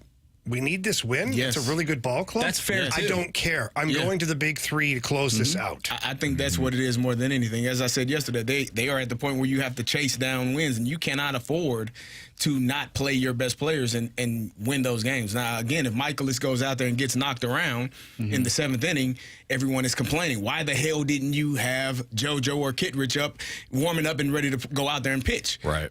And conversely, if those two go out there, one of those two go out there and get knocked around, then the questions happen the other way. Why the hell didn't you leave Mikolas out there? So it's a lose-lose situation. Your best bet is to go with the guys that have gotten you there and hope and pray that their arms stay intact the entire season. Because at some point, it's you're going to have to find more. But maybe if this was in July, you might have let Mikolas go a little bit longer and say, okay, we're going to try to save you guys just a little bit. But right now, they still should be pretty fresh and shouldn't be too tired. And you have to win. They got the win. They played it. Look, Oli played it right. We can't nitpick. We're going to nitpick everything from a loss standpoint. Right. We can't sit here and nitpick every single win, too. I mean, look, they got a dub. He played it right. 62 pitches, 69 pitches, Jamie. Either way, he got it done. 99 pitches, He was efficient. Bullpen was excellent. Oh, that's the word you're going with? Cards get a dub. Arenado hit a home run. Arenado hit a home run. We didn't even talk about that other than when it happened. Well, I broke down how they got the scoring. He took some nasty hacks in that at bat, but not fast lane nasty. Not fast lane nasty at all. No. Ryan Helsley and JoJo Romero they were fast lane nasty. Yeah. All right, it's Fast Lane on 101 ESPN. We got Prove Me Wrong coming up next. So if you have a Prove Me Wrong statement that you want to send into the Honorable Andrew Marsh, the judge for this next segment, you can. 314-399-9646 is the Air Comfort Service text line. Prove Me Wrong next.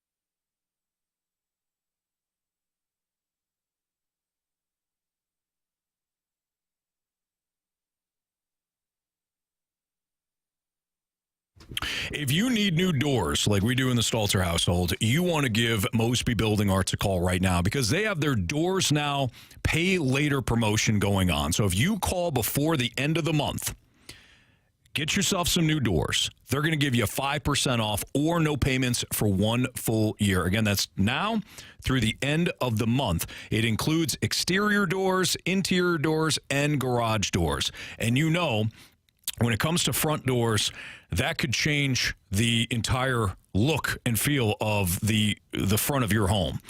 If you're looking to get a garage door, they can be customized to match the style of the home and complement its exterior design. Customization options include panel designs, window inserts, decorative hardware, and paint colors. So if you want to upgrade the look and feel of your home, interior, exterior, garage doors, Mosby Building Arts has their Doors Now Pay Later promotion going on. 5% off or no payments for 1 year just because you called and booked an appointment.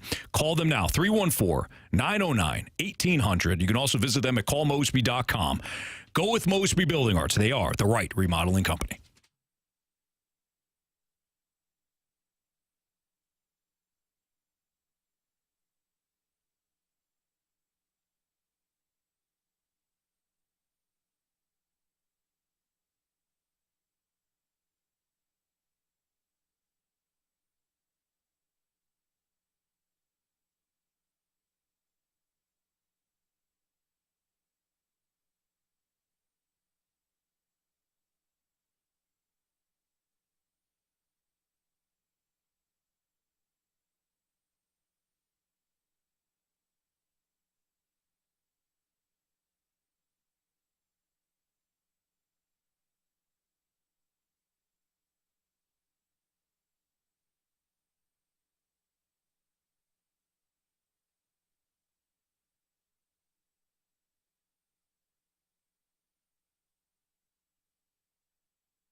101 ESPN Sports Center. I'm Andrew Marsh. It's time for a Sports Center update brought to you by Saliga Heating and Cooling. The Cardinals get it done today and avoid the sweep in Houston. They defeat the Astros by a final score of 4-2.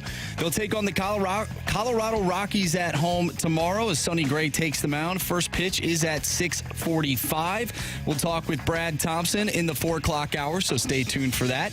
But coming up next, we have Prove Me Wrong. So if you have a Prove Me Wrong statement you want to send our way, do so using the Air Comfort Service text line 314-399-9646. We'll do Prove Me Wrong next. I'm Andrew Marsh, and this Sports Center update is brought to you by Saliga Heating and Cooling, an independent American Standard heating and air conditioning dealer.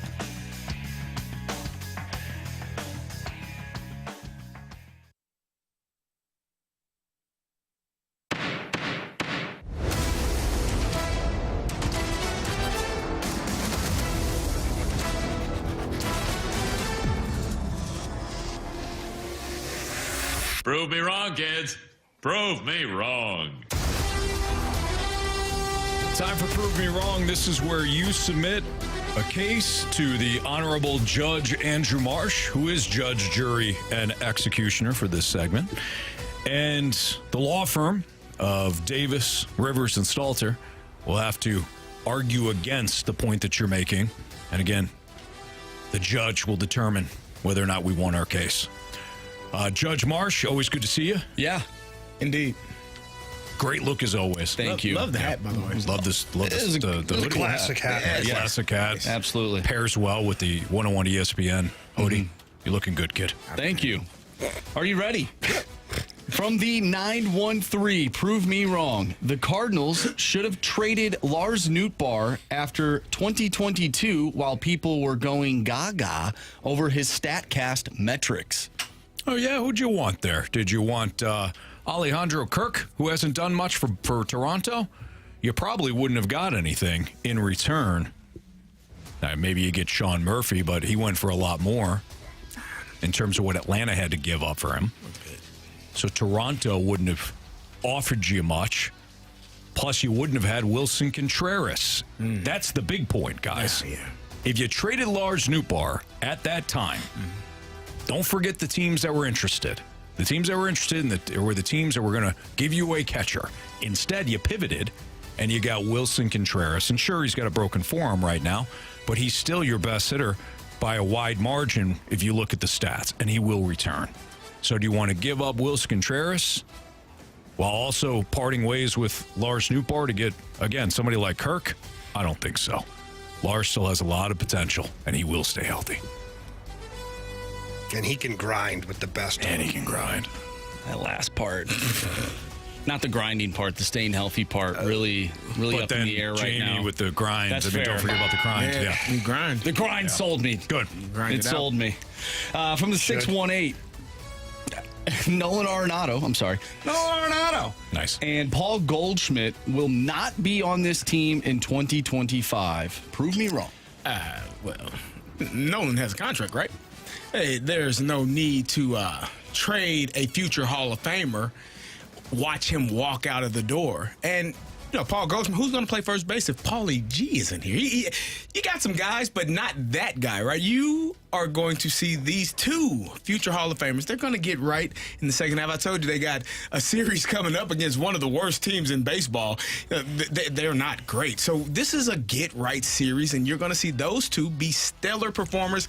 And going forward, as I said, Nolan Arenado is under contract, and he is going to be with the birds on the bat until he is no longer playing baseball. That's what I believe. I'll give it to you. I think he will be on the team next year. I don't know about the last thing he said, but we'll give it to you. I'm feeling generous today, gentlemen. From the 636, prove me wrong. The Cardinals need to go all in on Kyle Tucker when he hits free agency next season. He's the perfect Cardinal. Fans would go crazy for him. Have we not learned our lesson? Going all in on a player that you're, a little unsure of, who's had success with another team. Can I bring up a name for you? Dexter Fowler. Cardinals went all in. That guy stunk with the Cardinals. World Series champion, and it was going to be the guy out in center field, going to be the savior. You went all in on a guy that you just really weren't sure about. You followed the hype and not the actual player and his game, per se. The Cardinals go all in on him. What are they telling their fan base, really? Why would you not go all in on a rotation guy? Why would you not go get a number one or an ace? Spend that money in an area that you truly need it. With the emergence of Alec Burleson, the way Gorman's hitting the ball, the Newbar, when he's healthy, how he hits the ball, Jordan Walker's going to be an addition to this team. Why would you need to add one more of those guys? Go get the part of the game that you need the most, the one that can help you win not just your division, not just limp in, but actually make you a contender. Spend the money wisely. Jeez. Nobody likes to be limp, Judge. No. No, I mean, you're absolutely correct on that one. Jamie, I'm not going to lie. You were going to get a buzzer, and then you just 180. 180 just like that. It was the starting pitch, and it did it for me, too. Because in my head, I'm like, I definitely want Kyle Tucker. But when you did that with the pitching, man, you know what you did? Blacked out. Good job. You know what you did, Ray? Mm-hmm. You allowed the other team to try the glove on. That's and right. It did not fit. Did not fit. You nailed it. From the 636, prove me wrong. The Blues missing on Alex Pietrangelo was the biggest fail in St. Louis sports in the last 15 years. I'll tell you what the biggest miss is in St. Louis sports of late. It was. Hey, wait, hold on. Because there's another trade. Let's go in a different route. The biggest miss, and it's not St. Louis's fault. I know we're a little late here, but I mean the St. Louis Rams. They're no longer here. That is a miss for all. We miss our Rams, right? You talk about St. Louis sports. The fact that the evil empire of Stan Kroenke and whatever he does took our Rams, we missed out. Alex Pietrangelo is a player. We're missing a team, a franchise, an organization. We are missing. That's the biggest miss. How much we miss them. I miss them. You miss them. We miss them. The biggest miss of all time in the city of St. Louis. Carey, I like your effort. I'd rather have Alex Pietrangelo here than the Rams. That's just me, though. But guess what? I'm the judge, so I get to make that decision. I tried. You did a good job. You did a good job. Yeah, you did a really good job. But I think when the Blues won the Stanley Cup, the Rams went out the window for me. From the 314, prove me wrong. The day before a day off work is better than the actual day off work. No chance. The day before, you're still at work. That means you're working. The next day, you got the day off. So how can the day that you're at work be better than you have for the day off? It makes absolutely no sense at all. I can tell you this from personal experience, guys. Just spent a long weekend up at the lake, right? The day before I had my day off, it wasn't great. It wasn't. You guys were great. Yeah. But my life is filled with a lot of things to do. I got to get ready for pack this, pack that, check on this, get the dog sitter, all this. That day was not great. It was not relaxing. 4 hours in the afternoon were great. 2 to 6 was awesome. But after that, I had other things to deal with. Let me tell you, the next day, where I didn't have to work, was actually my day off. It was quite spectacular. Had a nice, quiet drive up to the lake, unpacked a few things, sat down on the dock, kicked my feet up, watched the birds and the cicadas fly all over the place. I enjoyed the day off. I agree. Having a day off work is fantastic. From the 573, prove me wrong. Tom Brady's 2 playoff wins against Patrick Mahomes should not be a factor in the GOAT discussion. Well, head-to-head is always important. We talk about all the time how they do head-to-head. Oh, Manning versus Brady, and this is why Brady's better than Manning. You know, you were talking about the other day, CD. And this time here, you got Mahomes. against Brady. Okay, Mahomes is everybody wants to crown him as the GOAT. That's fine. Did he actually beat the GOAT? No, sir, he did not. No, he didn't. And the most important times, too, he didn't beat the GOAT. Not once. So it's just like if you're the heavyweight champion of the world and the new heavyweight champion has never beaten you. They just got it because you retired or they hand the belt off to the next guy in line. Yeah. Did you actually take down the lion? No. You didn't. You didn't even step in. You didn't. And if you did, ring. and if you had fought that guy in the heavyweight class and lost twice to them, and then you're handed the belt after, I mean, come on. Are you really the GOAT? Are you really the GOAT? No, sir, you are you're not. Probably not. Unfortunately, he'll never be able to beat Tom Brady unless he comes back again, which is quite possible. It's possible. Yeah. So, yeah. You have to look at head-to-head. You have to. From the 636, Blues fans would not want Mitch Marner if it meant getting rid of Jordan Binnington. Prove me wrong. Let's take mic drops on this. So if you want Mitch Marner, are you willing to give up Jordan Binnington? Leave us a mic drop via the 101 ESPN app. It's free to use. Love to have you participate. We're going to give you our thoughts next, but send in those mic drops. If you want Mitch Marner, it costs you a package that includes Jordan Binnington. Are you doing it? That's next on 101 ESPN.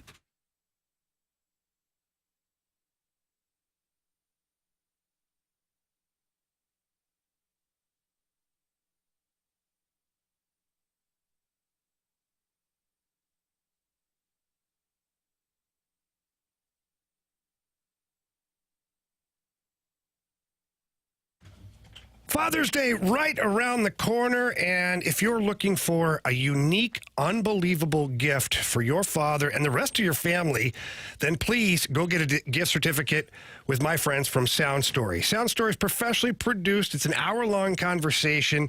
And how many times have you sat back, listened to your dad or your grandpa tell stories, and you wish you could remember the exact stories, and you try to remember?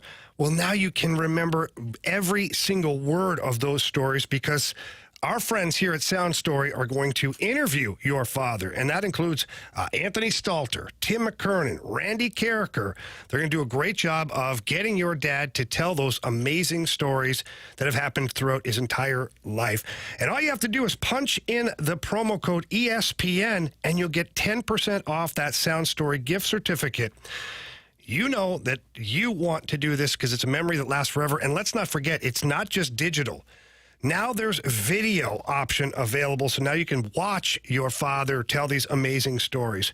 So please go to mysoundstory.com, enter promo code ESPN to get this Father's Day special of a 10% off gift certificate for Sound Story. That promo code again is ESPN at mysoundstory.com. Sound Story, for you, for them, forever.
we want to know, if you want Mitch Marner, would you give up a package that included Jordan Binnington? We're not saying it's a straight 1-for-1.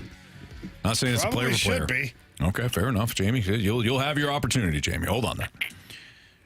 Would you give up Jordan Binnington in a deal in order to get Mitch Marner? So bring your mic drops. Send us your mic drops, I should say. Send us your mic drops. And we'll continue to gather those over the next couple of segments, and then we will play those mic drops in the third hour of the show. So the 4 o'clock hour, we will play your mic drops. But Jamie, JR, Jeremy Rutherford, our Blues Insider with The Athletic, put together an article along with another, I think it's a Toronto writer for The Athletic, about the Blues, Mitch Marner, a trade, whether or not it would be a fit, and some of the factors that would be included. For you, if the main piece, I think I know where you're going with this, but if the main piece was Jordan Binnington going back to Toronto for Mitch Marner, why wouldn't you do it? Several reasons. One, I don't know that Joel Hofer is ready to be a full-time number one goalie in the NHL. He had a really good rookie campaign, very promising. But I don't know if you subject him to the retool. You know, what if the Blues have a tougher season defensively? It's all in play. And then you break the confidence of a young goalie because he's got to go through what Binner went through 2 seasons ago of just the shock and awe. So I don't know if I'm ready to do that. But the biggest reason is Mitch Marner's making $11 million. That's a lot. On your salary cap. Where are you finding that money? So Toronto would have to agree to take more than just Binnington, and then I think you're overpaying at that point. And Mitch Marner has 1 more season left until unrestricted free agency. So even if you extend Mitch Marner, which I don't think it'd be possible at the number that he's going to want, you're still right now, never mind extending him. Before you extend him, 1 season, that's still part of your retool. What are you doing? Right. So he's still not going to be a contender while you're paying a top-end player big money to be there as part of your retool. Binnington's still got a couple of years left on his deal. So he can at least take you through the retool to where you're starting to turn it around and win some hockey games, get in the playoffs, and maybe win a series or 2 or even be a contender. Marner might be gone.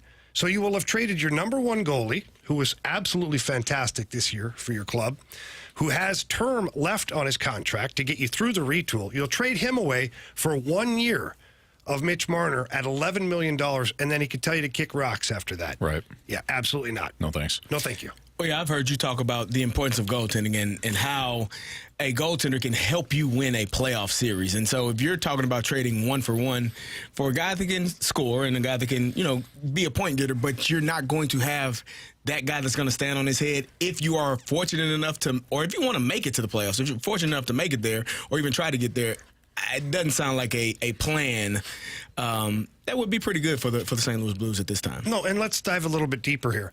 Mitch Marner this year, why do you think he's been rumored to be traded?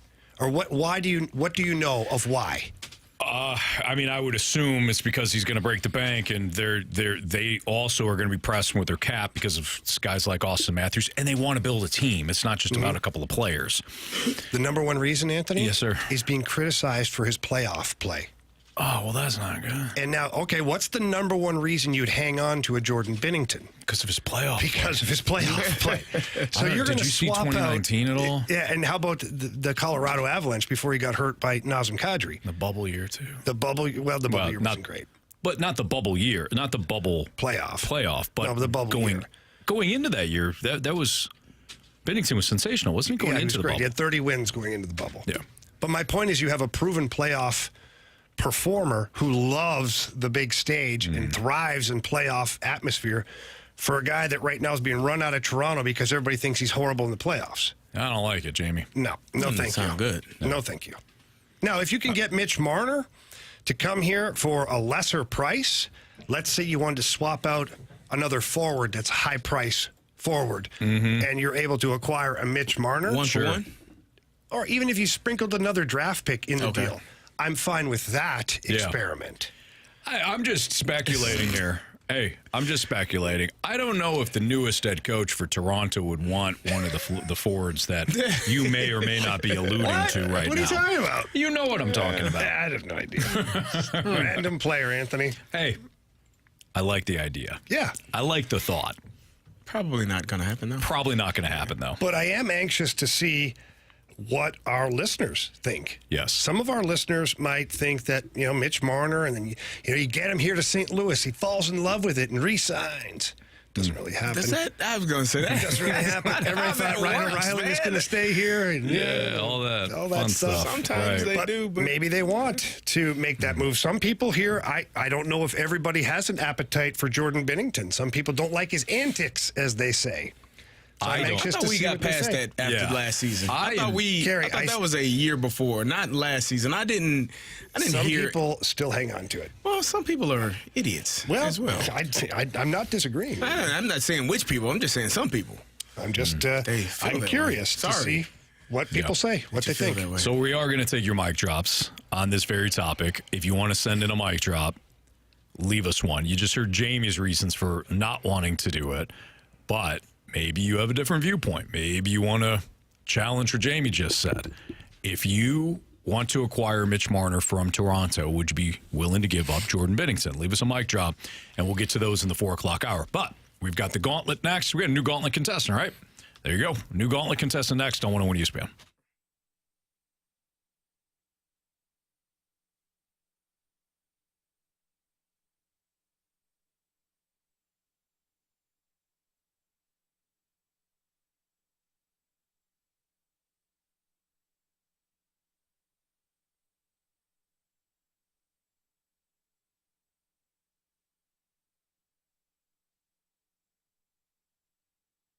Anthony, I had an unbelievable workout today, and I didn't think I was going to. It's been a crazy week. Camps have started, working around the clock, doing a bunch of things, and the old me would have been a little tired. Probably would have found a reason not to go to the gym.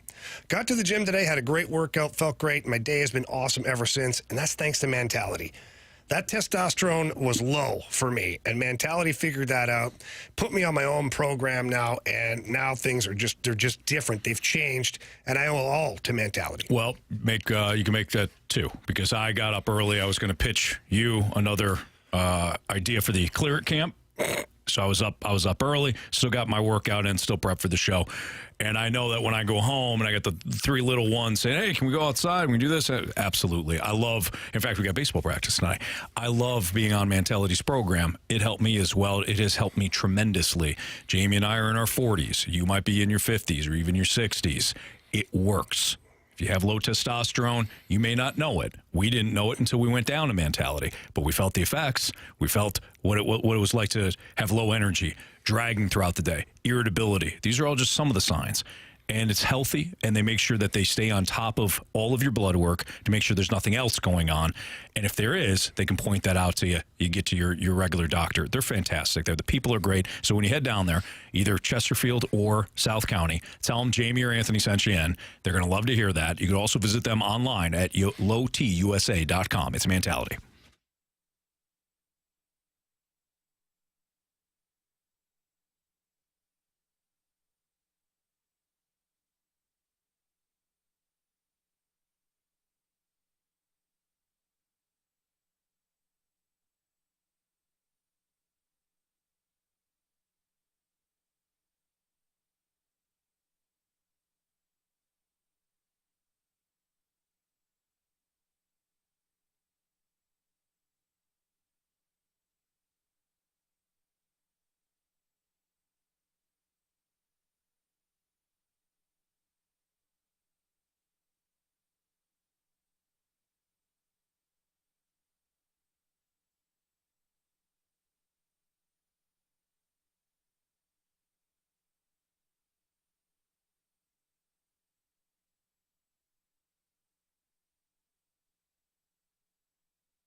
4 categories, 1 challenger. Can you master the Gauntlet? The Gauntlet is powered by Master, your hometown source for business communications for more than 30 years. Visit mastor.com.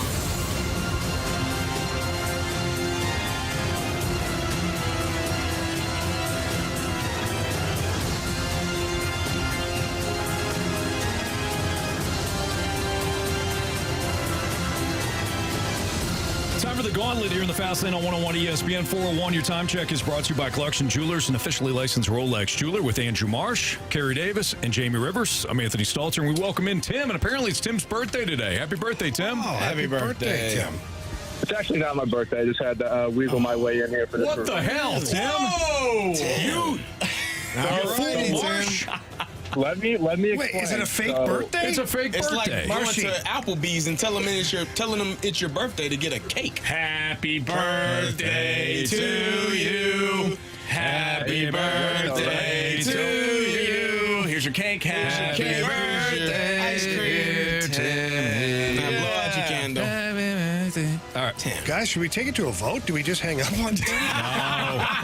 He was at least he was creative in getting on, so I like it. All right, Tim, explain yourself.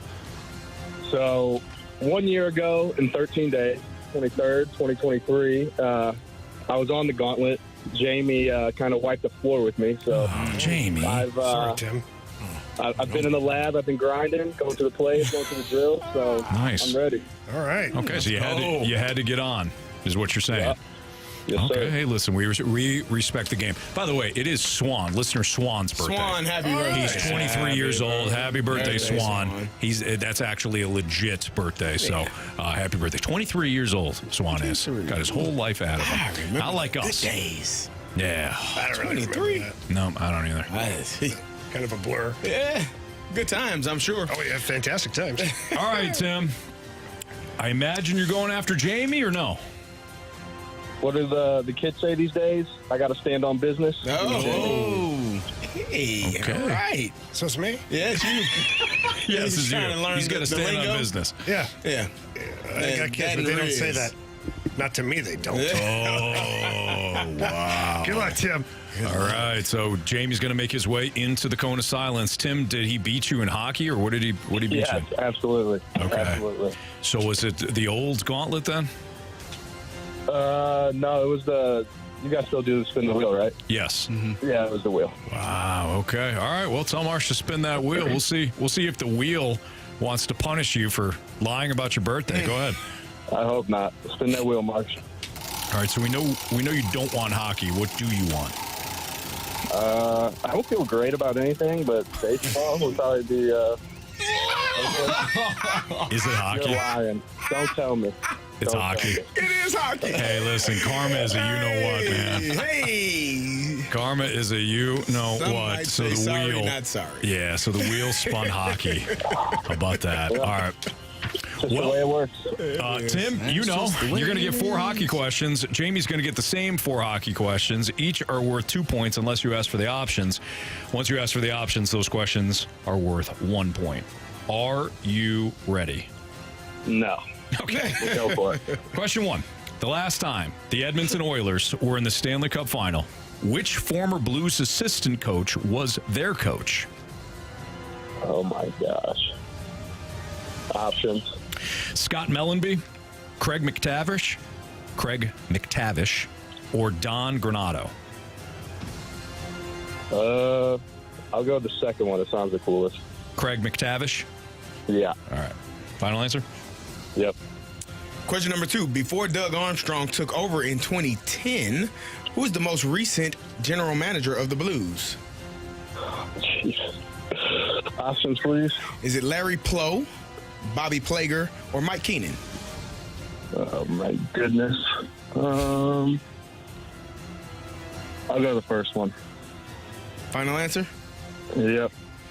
Question number 3. Who scored the final goal in the Eastern Conference Final this season between the Panthers and the Rangers? Options. Your options are Artemi Panarin, Vladimir Tarasenko, or Sam Bennett. Go Sam Bennett. Final answer? Yep. All right, Tim. Final question. Aside from the Blues and Bruins in 2019, who won Game 7 in the last Stanley Cup Final to go 7 games? So aside from the Blues and Bruins in 2019, who won Game 7 in the last Stanley Cup Final to go 7 games? I want to Vegas Golden Knights. Final answer. All right.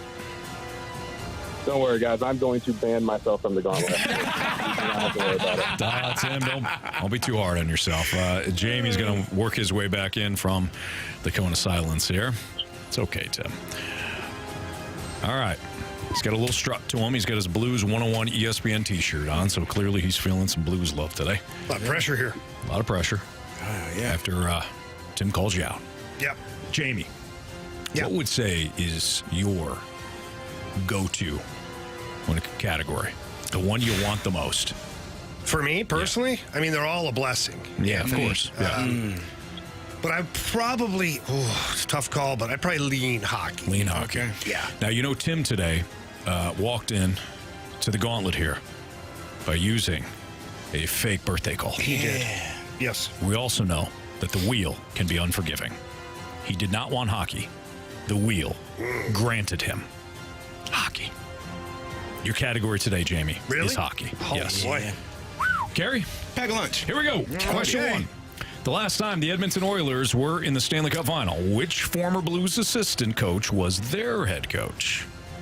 Last time the Oilers were in the final? The last time the Edmonton Oilers were in the Stanley Cup Final, which former Blues assistant coach was their head coach? That would be Mac T. Craig McTavish. Final answer. Question number 2. Before Doug Armstrong took over in 2010, who was the most recent general manager of the Blues? Lawrence P. Plow. Larry Plow. Final answer. Question number 3. Who scored the final goal in the Eastern Conference Final this season between the Panthers and the Rangers? Big Daddy Vladdy. Vladimir Tarasenko. Final answer. And question 4. Aside from the Blues and Bruins in 2019, who won Game 7 in the last Stanley Cup Final that went 7 games? Oh, wow. Okay. That's a tough one because my brain is basically mashed potatoes when it comes to dates. I know that Pittsburgh beat the Red Wings. I also know that the Blackhawks beat the Flyers, but what year was that? I will take the options for this final one. All right. The Boston Bruins, the LA Kings, or the Vegas Golden Knights? Okay, so repeat the question. Aside from the Blues and Bruins in 2019, who won Game 7 in the last Stanley Cup Final to go 7 games? Okay, all right. So we just went to one team. So I think it's the Boston Bruins. I think that's when they beat the Vancouver Canucks and the riots happened. I'll go with the Boston Bruins. Final answer. All right. Let's go over these. Tim versus Jamie in hockey. Round 2. The last time the Edmonton Oilers were in the Stanley Cup Final, which former Blues assistant coach was their head coach? Jamie, you said Craig McTavish. Tim, you said Craig McTavish. Correct answer is, as you called him, Mac T. Craig McTavish. But Jamie did not need the options, so Jamie's got a 2-1 lead over Tim. Before Doug Armstrong took over in 2010, who was the most recent general manager for your St. Louis Blues? Jamie, you said Larry Plow. Tim, you also said Larry Plow. Oh, wow. Correct answer is, it is Larry Plow. But Jamie did not need the options again, so Jamie's got a 4-2 lead. Question 3. Who scored the final goal in the Eastern Conference Final this season between the Panthers and the Rangers? With the options, Tim went with Sam Bennett. Jamie, with the options, or no, without the options, went with Big Daddy Vladdy, Vladimir Tarasenko. Correct answer is Artemi Panarin. Artemi Panarin. Oh, that's right. He scored the empty net goal. I was thinking Florida Panthers. Yeah, my brain got the best of me there. So we have a 4-2 lead for Jamie. Final question. Aside from the Blues and Bruins in 2019, who won Game 7 in the last Stanley Cup final to go 7 games? We heard Jamie take the options. He went with the Bruins. Tim did not take the options. He went with the Vegas Golden Knights. So if it was Vegas, we get a tie, and we're going to a walk-off. If it's the Bruins or the Kings, Jamie wins today. Tim. You have chosen poorly. You lose. It was the Boston Bruins. It was against Vancouver. Yeah. And 2011, Jamie, right? yes, Jamie picked up 5 points. Tim, you got 2. Respectable. I don't know if you still want to ban yourself like you were saying after before Jamie came in, but Tim, he did get you nonetheless. I got a question. Sure. So were you saying that it's before the Blues won? Aside from the Blues. Okay. Yeah, aside from the Blues and Bruins in 2019. Yeah. He said he didn't know it anyway. Yeah, either way. Yeah. And that series last year did not go 7 No, games. it did not go 7. Right. Yeah. All right, Tim. Hey, nice job, man. Happy birthday, Tim. Happy birthday. Happy fake birthday. Have your cake, you filthy animal. Thanks for listening, man. We'll see you. See ya. Yeah. Vegas was not an option. Well, they didn't go 7 games either. Correct. But But Tim said Vegas, and I needed to build up some drama, so I threw Vegas in there. Oh, I got it. You did that, did you? Yeah, I mean, come on. All right. You gotta drum up some drama. Good job. I figured you would know that Vegas didn't go 7, but still, you drum up the drama. Yeah, I am We're wondering. putting on a show here, guys. I'm okay? wondering if Jamie would have picked Pittsburgh. Either way, he would have won. it wouldn't matter. Jamie had already won after the second question. Yeah. But again, we're putting on a show, guys. Okay? Yeah. We're Yeah, putting we on are. a show. 'Cause I think Pittsburgh beat Detroit in 7 in like 2009, maybe. Yeah, they did. It was the year after they lost in 6 Yeah, to the Red Wings. to the They went Red back to back. Yeah. There you have it. All right, it's Fastlane on 101 ESPN. We do have Brad Thompson coming up at the bottom of the hour, so we will talk to BT at 4:30. We asked the question about Miles Mikolas and the 62 pitches and why was he removed from the game after only 62 pitches. We did get an answer on that. We'll tell you what Oli said next on 101 ESPN.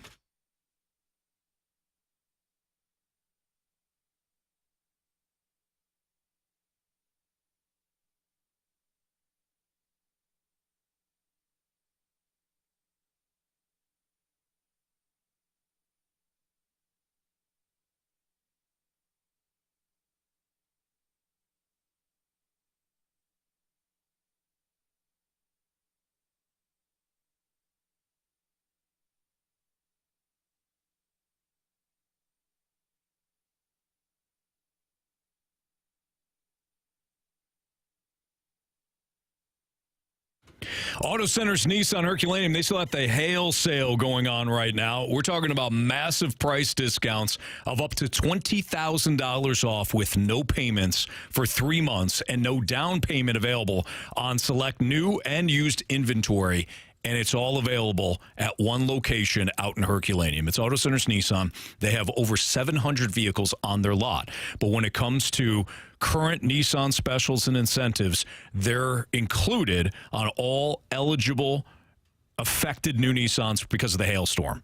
So if you're looking for a new ride, they've got the discounts going on. You could save thousands, all because you drive out to Herculaneum and check out what they have at Auto Centers Nissan. Again, massive price discounts, up to $20,000 off with no payments for 3 months and no down payment available on those hail-damaged vehicles at Auto Centers Nissan. As always, 30-day new car return promise, complimentary lifetime warranty on new Nissan and eligible used vehicles, and the complimentary 1-year maintenance on new Nissan purchases. So if you're in the market for a vehicle, head out to Auto Centers Nissan Herculaneum. Tell them Stalter sent you. Check them out tonight at AutoCentersNissan.com. It is Auto Centers Nissan.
run today in Houston. They salvaged one game in the series. They avoided the sweep as they won 4-2 against the Astros with Carey Davis and Jamie Rivers and Anthony Stalter.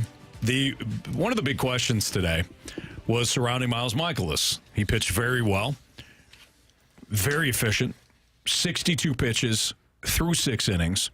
Had not yet faced the bottom of the lineup for Houston in his sequence, so he wouldn't have faced the Astros lineup 3 times through. And as we know, a lot of the times the numbers will indicate that if you face a lineup 3 times, they're likely to get you in that 3rd time. He was going to face the bottom of the lineup. If he were to go back out in 7th, he would have faced the 2 guys that took him deep. But again, it was the bottom of the lineup. So why did Oli Marmol go to his bullpen, specifically with JoJo Romero, in the 7th, with Miles Mikolas only throwing 62 pitches? Here's the audio courtesy of Bally Sports Midwest. Oli was asked that very question following the game. Yeah, we got 3 guys that are really good on the back end. He's going right through the lane. At that point, it's not pitch count. It's more familiarity with the hitters that got him. And the guys that were coming up had 2 homers against him. That's JoJo's lane there with 2 lefties coming up. They don't have a righty off the bench today unless they wanted to get Bregman going again. So those guys went in order. Yeah. This is a hitter's ballpark. It is, and things could change quickly in this ballpark. So to be able to do what he did today, he mixed everything, got ahead of guys, a lot of soft contact, gave us 6, which is what we needed with our pen being where it's at. That was JoJo's lane. Kitchers did a nice job, and then closed it out with Hells. All right, so a little bit of what we talked about with him, Miles Mikolas facing the 2 guys that took him deep. But the bottom line is, this is why when we had the conversation yesterday about the bullpen and the usage of the bullpen and all that, maybe we've overblown this. Ollie's going to go to his guys regardless. He's trying to win games. And as I said following the game, I don't think we should sit here and just nitpick victories and nitpick who he should have went with. Maybe Miles Mikolas goes out there and he gives up two more home runs to Diaz and Cabbage, and we're all sitting here like, hey, hello. Obviously those guys were locked in on Miles Mikolas. Why would you go back to him? Look, it worked. The sequence that he went with, he being Oli, worked, and they won the damn game. So that's what matters. Where I'm at. And I think, again, when you are where they are in the standings, when you are under 500, every game is important. We talk all the time about, it's a long season. It doesn't feel like it when you are under 500 in June. Like, it feels like this is going to end quickly, and so we need to figure out a way to make sure we win every single game. You get a great performance from Miles Mikolas, gave up a couple of home runs back-to-back, but was able to settle things down and get some guys out. And then you want to go to your guys. You want the people that you trust the most in that bullpen, your best pitchers. If you can get Kittredge, Helsley, and JoJo Romero in a game, all 3 of them, you want to get them in a game, and they were able to today. Absolutely. Yeah, this is what we always criticize Oli about everything. He makes a bad decision here, bad decision there. He's a horrible manager. Then he steps in and does exactly what a manager should do. Manages the game. Right. He realizes that Mikolas gave the team 6 good innings. They're in a winning situation. They have the guys that they count on that are ready to go. Mm-hmm. 7, 8, 9, boom, bang, boom. And he's got the 2 lefties coming up. He realizes they really don't have a right bat off the bench. It's perfect for Romero. Then they go right back with Kittredge after that, and then Helsley closes it out. He managed the game exactly the way you're supposed to. Yet we won't have any texts or messages anywhere saying, man, Oli sure did a great job today. Right. They won't. No, you won't. Maybe now people will say that, but before that, I thought Oli did a nice job. I guess what I'm saying, predominantly on the social media networks, you won't see, man, what a great job by Oli by recognizing all these things that he talked about. You don't. He just did his job, or the players did a great job. You got kind of a positive Willie in the snake pits, and I mean, makes sense what Oli is saying. So he's agreeable, right? I mean, that's super positive from Willie. Probably. Yeah. The most positive you're going to get. I don't know what the answer is, too, when it comes to giving guys rest, because we also beat up the Cardinals for doing that same thing. Mason Wynn got another day off today. I'm sure a lot of people, including our very own Carey Davis, Super Bowl champion with the Pittsburgh Steelers, he hated it as well. So I'm sure a lot of people are ticked off about that. And I know pitchers and position players are different. I get that. But, I mean, go ahead and give the information to Oli of when a guy's going to break down, and then he'll just back off those specific guys. What if Mason Wynn is telling him honestly, though? What if he's saying, hey, look, coach. I've never met a player that says that. Yeah, but you know what, Carey? With all of the injuries that are going on with the Cardinals, maybe as a team, as an organization, because I've had this happen before with an NHL team I played on. We had a freaking slew of injuries. And the coach at one point was like, listen, guys, we all know you're brave. We all know you'll play through anything. But at this point, we're about to be completely depleted. So if you have a bump or a bruise or something that's ailing you, let me know. Take a practice off. Yeah. Take a day off. Let's get you healthy. But you're not saying that after you score a goal and have 2 assists.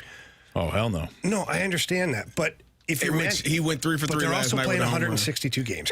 I get it. It's almost every single day they're playing. And if he has a little tweak and you really are trying to make a run at a wild card spot or even win the division, you're going to need Mason Wynn a lot. I agree. I mean, we can't nitpick too much. They won the game. Brandon Crawford hit a double. He scored a run. Game. He had a good game. He had a really good game. So it's not that we're nitpicking. For me, it's just a question is, if I go 3 for 3, if I have a hell of a day the day before, and I'm on base every single time, I want to keep playing. I don't want to. I'm not saying Mason Wynn pulled himself out of the game. I'm saying he's probably been honest in the last couple of weeks, and now Oli and the training staff are like being the good parent. To a degree, know what's best for you. To a degree, I can understand that as well, because as a rookie, I know in the NFL, you hit a rookie wall. You know, you're accustomed to playing 10 games, maybe 12, and now you're looking at 16 games and maybe upwards to 19 or 20, how far you go into the playoffs. So, and if you also add the preseason games, you're definitely at 23, 24 games. So there is a rookie wall that you can hit, and maybe they're trying to avoid that for him and make sure that he stays healthy the entire season. Well, apparently Yahoo Sports has reported that Wynn has asked for more days off due to lingering back issues since spring training. Well, there you go. I didn't report that. What happened to no days off? No days off. No days off. We got a text from the 314. Carey, baseball is not football. What? Really? What? I thought it was the same. What the hell is he talking about? Or she? What do you mean? It's not the same? What sort of genius? We had this. Sure would be fun to watch baseball guys have to tackle other guys. Oh, yeah, like outstanding. You have to be holding the ball and tackle the guy. Yeah. You can make it football. Yeah. You can make anything football. All right, it's Fastlane on 101 ESPN. We got Brad Thompson joining us next to continue the Cardinals conversation. What did he see out of today, and what has he seen lately out of your Redbirds? BT will tell us next on 101 ESPN.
101 ESPN Sports Center.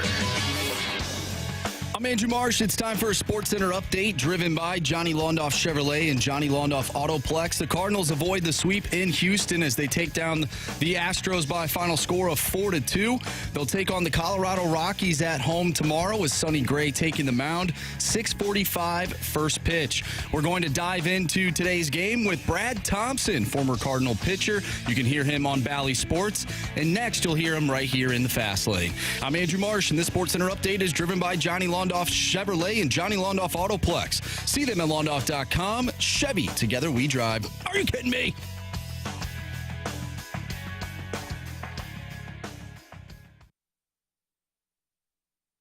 It's time for some high heat with BT on 101 ESPN. Inside and high. Powered by Scott Lee Heating Company, your preferred Mitsubishi Electric Elite contractor. Visit ScottLeeHeating.com. There's no excuse for Thompson throwing at the head of right. It's the Fast Lane on 101 ESPN with Carey Davis and Jamie Rivers. I'm Anthony Stalter. Let's head to our 101 ESPN Celebrity Line. We're joined by our guy, Brad Thompson, World Series champion, of course, on the broadcast for Bally Sports Midwest, although not today in Houston. He's at his home right now. BT, always a pleasure to have you on these airwaves, man, especially on this show. How are you? Guys, I am doing great. I had a great day today beating a couple of 10-year-olds and 8-year-olds and my wife at let me finish. At Putt Shack. I was putting. Just a nice little game of golf. I was worried about our guy there for a minute. That a little bit differently. Well, BT, we know that you may or may not have rage issues, so we want to make sure that you were, in fact, golfing. So, yeah. No, that's good. That sounds like a fun day. We're going to bring that up. That's how we're going to start. After a Cardinals victory. Hey, BT, you would look. You're a reliever. You would know better than we would. How much should we be paying attention to the usage of guys like JoJo Romero and Andrew Kittredge and Ryan Helsley? I mean, what should we know, being a former reliever yourself, on just overall usage throughout the course of a season? You should know that it's not sustainable, the workload that they have right now. I think it's the biggest storyline around this team, and that's a team that has underperformed. Your big guys really have not taken off the way that you wanted to, which is a huge storyline for you. Arenado got another home run today, his 6th of the year. That was great. But I really do think this back end of the bullpen, look at the recipe for success. How many times have the Cardinals won by like 5 or more where you didn't have to use those guys? Less than a handful on the season. I mean, it is really one of those things where if you have the lead in the 6th inning and you have 7, 8, 9 with those guys, you feel great about it. But at some point, you're going to see it wear down. I think that you've actually seen it a little bit here recently. You've seen, JoJo a couple of days ago had the uncharacteristic 2-home run day against him. Kittredge has had a day or two where it looks like he's just really battling through, and he is because of the workload. Helsley picked up his 20th save. He's been awesome. But, yeah, you need to figure out ways to build in some rest for these guys. I think we've talked about this a few times.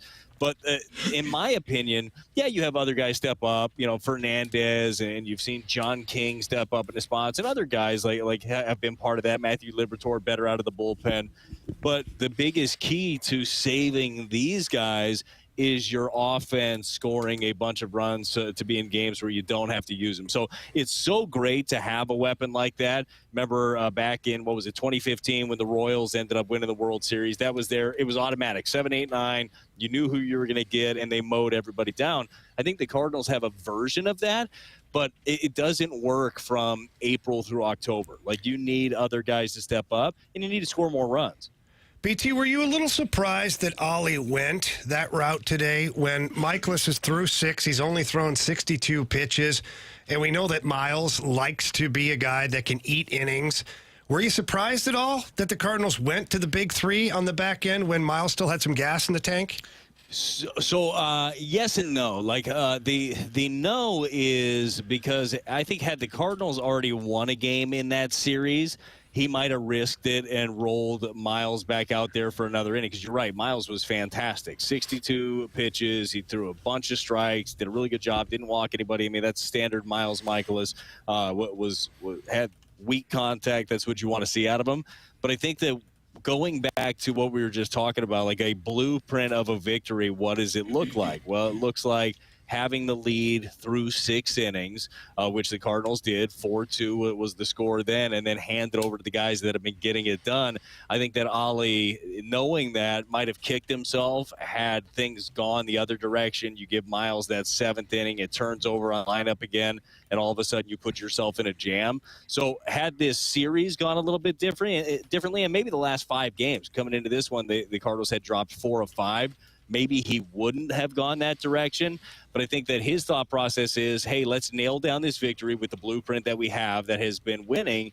And then, fingers crossed, because nothing is set in stone, you have a Rockies team coming in that struggles in basically every aspect of their game. You hope to be able to put up some runs against them and then stay away from Romero, Kittredge, and Helsley. BT, we were talking yesterday or the day before about who is the most improved and most impressive player so far this year, and I think we all came to agreement that it's Alec Burleson. What have you seen from him? His numbers, he's playing more games. He's kind of forced his way into staying in this lineup every single day. What have you seen from him from last year to this year? You know what I think that we're seeing from him is just consistent reps. He's in the lineup. He's in the lineup all the time. That's such a difficult job of being a guy that you're an everyday starter in high school, everyday player in college. You get to the minor leagues, you're playing every day. You get called up to the big leagues, and then you're a 4th outfielder, bench guy, bat off the bench late in the game, pinch hitter. That's a difficult job to do. And we saw it last year when he would get runs of being in the lineup for 4 or 5 days straight. You'd see the at-bats better and better. We also saw him last year even, run into some bad luck. You can look up some of the batted ball numbers. His overall numbers should probably have looked better than they did. But it's the consistency, in my opinion, with Alec Burleson. The fact that he's just getting out there. He sees the ball well. He can hit lefties. He can hit righties. He is tough to strike out. I agree. I think that he is absolutely in that conversation of most improved. And the fun thing for the Cardinals is they have a few guys that fit in that conversation. I don't even know if it's fair to count the young Mason Wynn, who had like a cup of coffee at the big league level, but he's been outstanding. I think that Ivan Herrera could be in that conversation also of most improved Cardinals. So, but it's consistency, it's reps. You go back and look at Burleson's minor league numbers. This is what he did. He hit the ball, he hit doubles, he hit home runs, he didn't strike out, and now you're seeing it at the big league level. And I like where they have him in the lineup. I like him batting second. I think it's a good fit for him. He's a high on base, low strikeout guy that can also hurt you with the home run ball. As we've seen here recently, he came into today hitting 300 with 5 home runs since May 12th. That's when the Cardinals have been playing better baseball. So he's just found himself a nice home. And even last year early, even before we saw some of the good stretches of baseball out of him, you talk to Oli and this staff, that they believe that he is arguably their best hitter all around, just the way that he goes about it. Brad Thompson joining us right now on the Fast Lane on 101 ESPN. BT, when you look at this 5th spot in the rotation, obviously they're waiting for Steven Matz to get back. Andre Pallante, one really good start, and then had a rough one last night. Only goes 3 innings against a stacked Astros lineup. When you have watched him pitch, what are some good and some bad when it comes to Pallante? Do you think there is any sort of sustainability for him to be a starter long term? Yeah, I think that there can be. Now, I'm not going to say he's going to be an ace or near the top of your rotation. I think he could be a 4 or 5 guy, but the big difference is on the days where he has success and the days where he has struggled is command. I mean, that's the big thing. And you can say that about a lot of pitchers. Now, a lot of guys get away with lack of command because of sheer stuff, and Pallante does have good stuff. But if he's up in the zone, his fastball is hittable. I think that we saw that in the game against the Astros yesterday, is his fastball was up, and then he lacked command. I mean, you were looking, I think it was in the 2nd inning maybe, where he had like 29 strikes and 31 balls, or that might have been inverse. But it comes down to trusting your fastball to play in the zone, and I think specifically for him, in the bottom of the zone.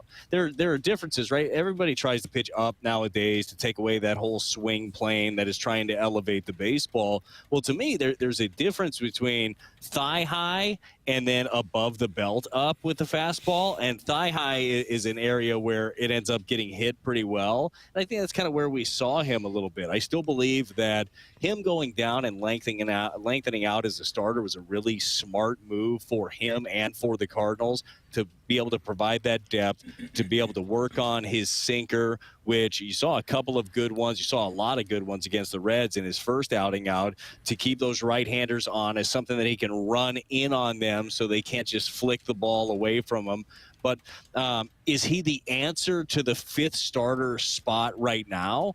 Flip a coin. I think that's all you can do right now at the back end of the rotation. And honestly, I mean, if you're looking for one of the bigger weaknesses right now organizationally, it's pitching depth that's ready at the big league level. You hope that Matz comes back healthy. You hope that Palante can do that job, or maybe it's Zach Thompson down the road. But you would love to have more ready depth at that position. And it is crazy, right? This is an organization that brought in 3 tried and true starters. All of them are healthy, and you're still wondering where that depth is. I think that's something that they need to look at.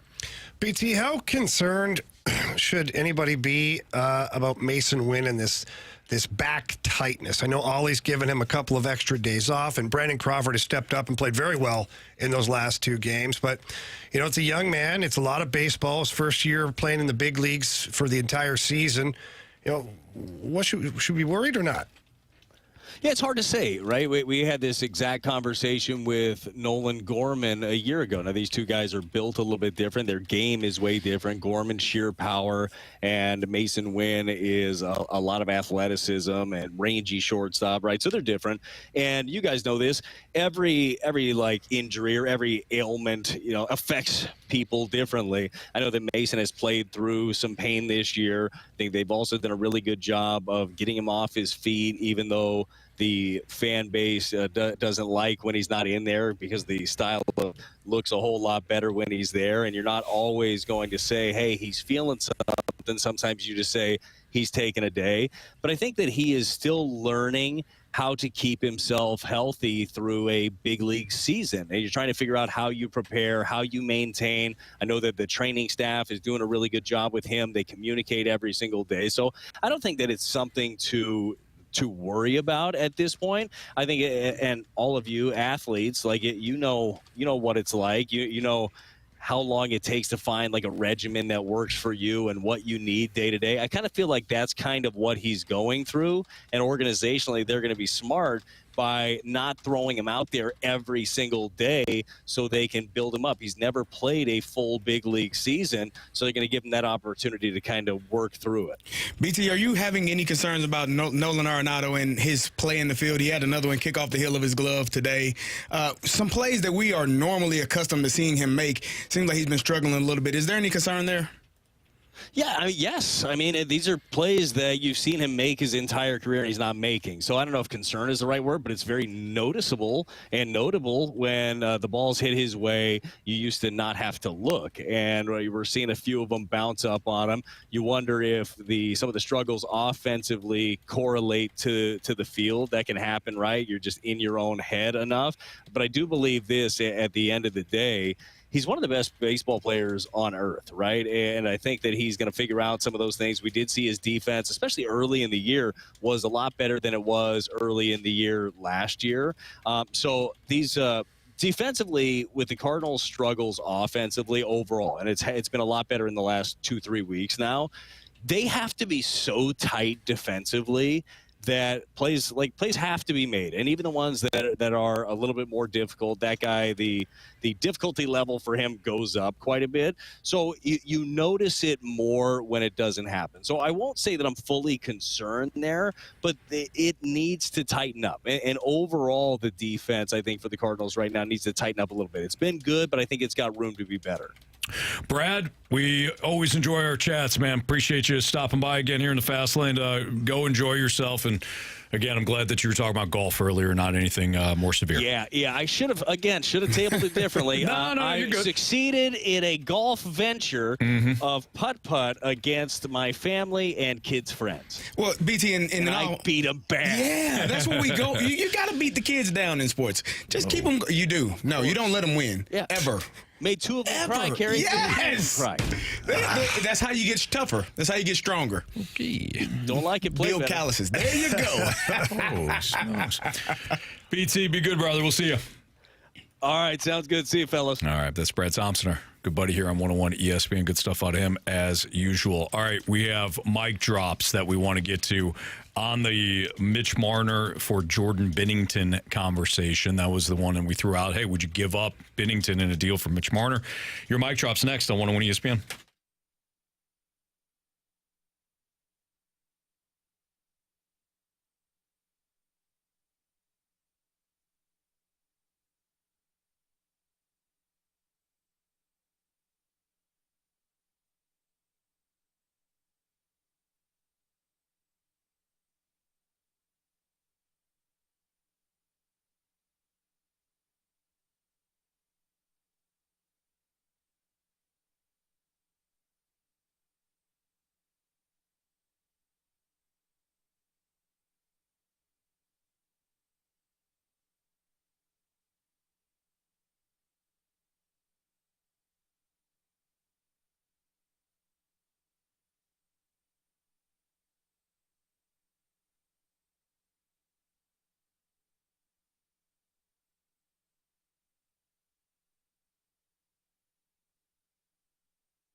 Mitch Marner?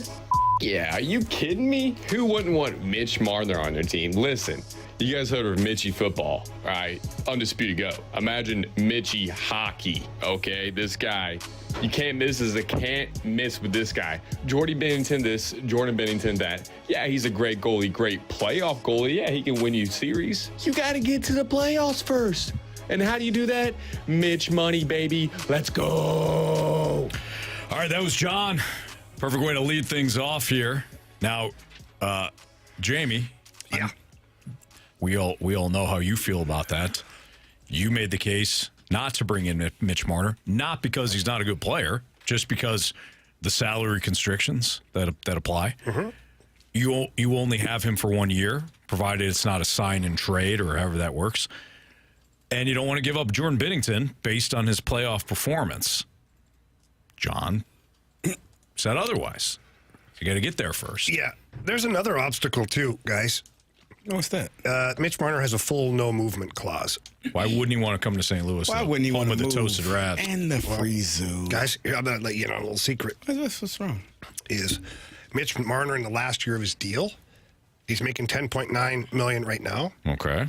So in the last year of his deal, he'd probably like to play on a team where he's going to eclipse 100 points and be a contender. Deal. Yeah. Okay. Still don't understand what the issue is. Okay, then. Enough said. All right. Let's hear from Corey.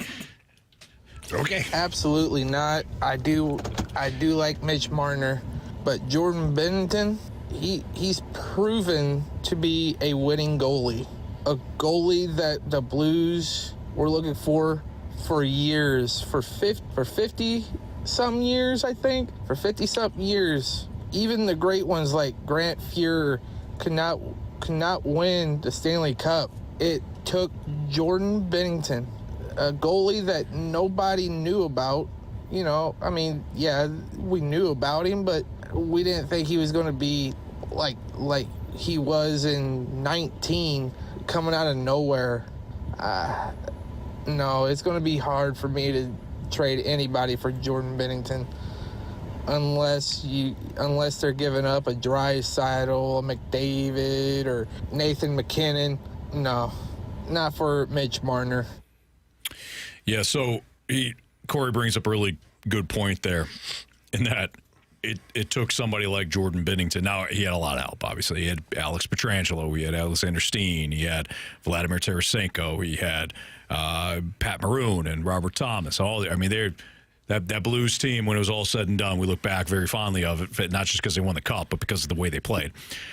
But it is interesting with all the tremendous elite talent that the Blues have had throughout the years, your Brett Hulls, your Wayne Gretzky's, your Jamie Rivers. Yeah, thank you. It took Binnington, it took Binnington to kind of put this club over the top. So he's right on that. Let's hear from Evan next. Hey guys, just wanted to put my 2 cents into if we should trade Benner for Marner. As much as I'm skeptical about the trade, I would 1,000% trade Benner for Marner. Are you kidding me? The Blues are not in a cup window. Benner is on a 3-year deal left. We are not going to compete in that time, and he's likely going to walk. I would get what we can for him, get a humongous asset, and then a potential tradable asset later if we wanted to trade him 2 or 3 years down the road. And we can always find another goalie. I would 100% take that deal. You can always find another goalie? Who was that? That was Evan. Evan. Be gentle. Okay. He had to be gentle. Thank you for your mic drop. There you go. Good job. Unfortunately, Evan has it completely upside down. Is if you're not in a winning window right now, why would you go acquire Mitch Marner, who is on a 1-year deal with a full no movement clause? Right. So if he waives his no movement clause to come to St. Louis, who's to say he'd waive it to trade and then the Blues go get assets? And by the way, who's going to be trading for Mitch Marner on the last year of his deal? Like, what are you really going to get for that? Yeah. So, unfortunately, Evan has it backwards. You'd rather have guys that are locked in right now through your retool window. Right. So that you can come out on the backside of it, and then you add in your superstar-type talent. So, I like his idea of even if you were to acquire Marner and want to flip him at some point, great. But that is all contingent on him being here longer than 1 year. And he's not going to sign. I'm reading all over the place today that why would he? He basically said he's fine playing in Toronto, but then he's going to explore free agency. There you go. So that's a player that's making $11 million. Would probably like to make 14. Sure. Who wouldn't? Yeah, no kidding. When you have that talent. Sign me up. Let's hear from Andrew next on the Mitch Marner, Jordan Binnington debate. Oh, no. We are not going to trade Binnington. Do you know how hard it is to come across a number one goalie, yet alone have him in your own system, and he come up and win you a Stanley Cup? The only Stanley Cup in franchise history. And the fact that he's only in the $6 million range against the cap, a quality goalie like that, are you kidding me? No, you can't let that get away. You can't let him get away and trade him. That's way too much value there. And, as much as I love Raising Cane's, I wouldn't even trade him for a Caniac combo. No, Binnington isn't going anywhere. I was about to say, I recognize that voice. Yeah. That's our guy, Andrew, who leaves us, who drops off Raising Cane's every year on Dunk's birthday. So we appreciate it. I love the Raising Cane shout-out as well. Now, Caniac combo is pretty sick, though. So, it's the sauce, though, Anthony. Yeah, it is the sauce. It's the sauce. It's I also saw you eating cardboard. It's also toast. It's also the fresh chicken. Fresh, never ever frozen chicken. Cut fries, the crinkle cut fries. The hand-breaded chicken. Don't forget the lemonade, too. Great lemonade. Wash it all down with a signature iced tea or lemonade. Hey, sound like you've done that before. I would like to do that again. Yeah. Give me a call, Raising Cane's. I got my phone on. Not for you, Cardinals, but for you, Raising Cane's, yes. Cardinals. Yeah. All right, Matt's got the last word on this. Jordan Binnington will always be one of my favorite Blues of all time. He won us a cup. Without him, that season was a lost season. At this point, for our franchise, moving on from him for a legit top-line scorer, it might not be the worst move. Is Joel Holfer ready to step up and take on number one duties?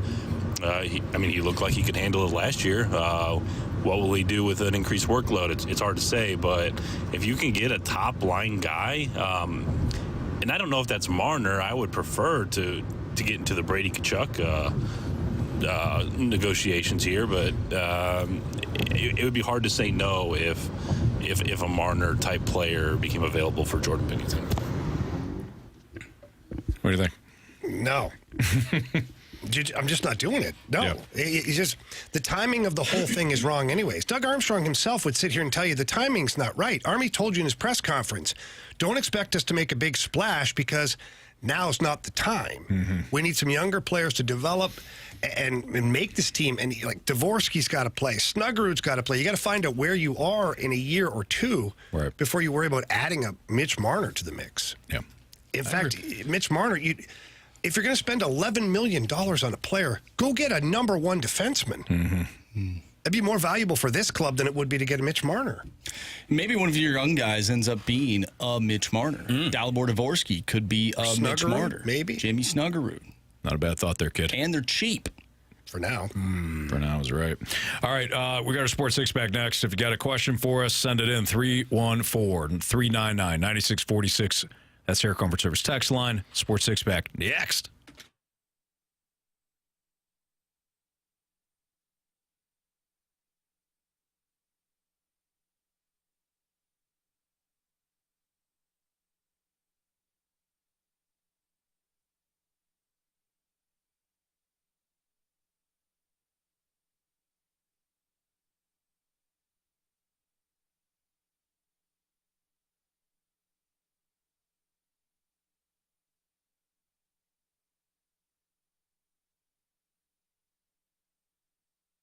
Oh, gentlemen, watching some of the practices in the NBA as they're getting ready to go head-to-head in the playoffs and the finals, for that matter. Playoffs? It sure is exciting. And it's also exciting to jump on FanDuel and get in on all the action. And right now, if you're a new customer to FanDuel, is perfect for you.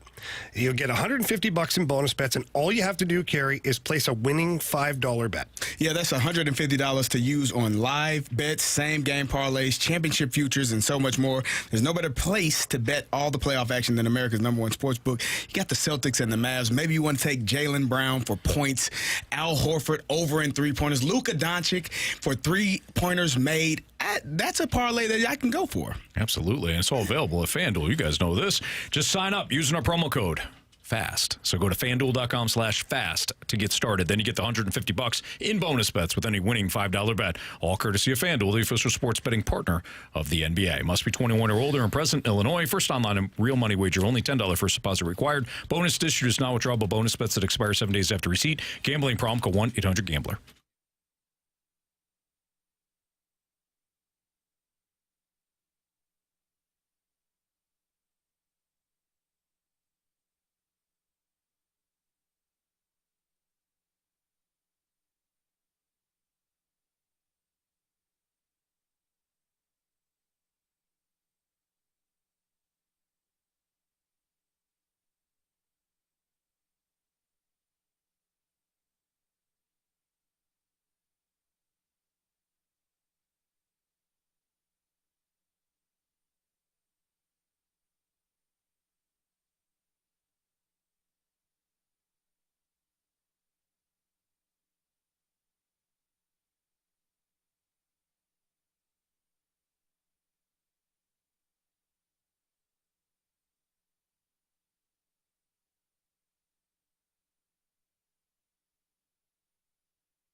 It's time for the Fast Lane to answer your sports questions. I want to ask you a bunch of questions, and I want to have them answered immediately. Asking me all these weird questions. Answer the question. Answer the question. Answer me! The Sports Six-Pack is now.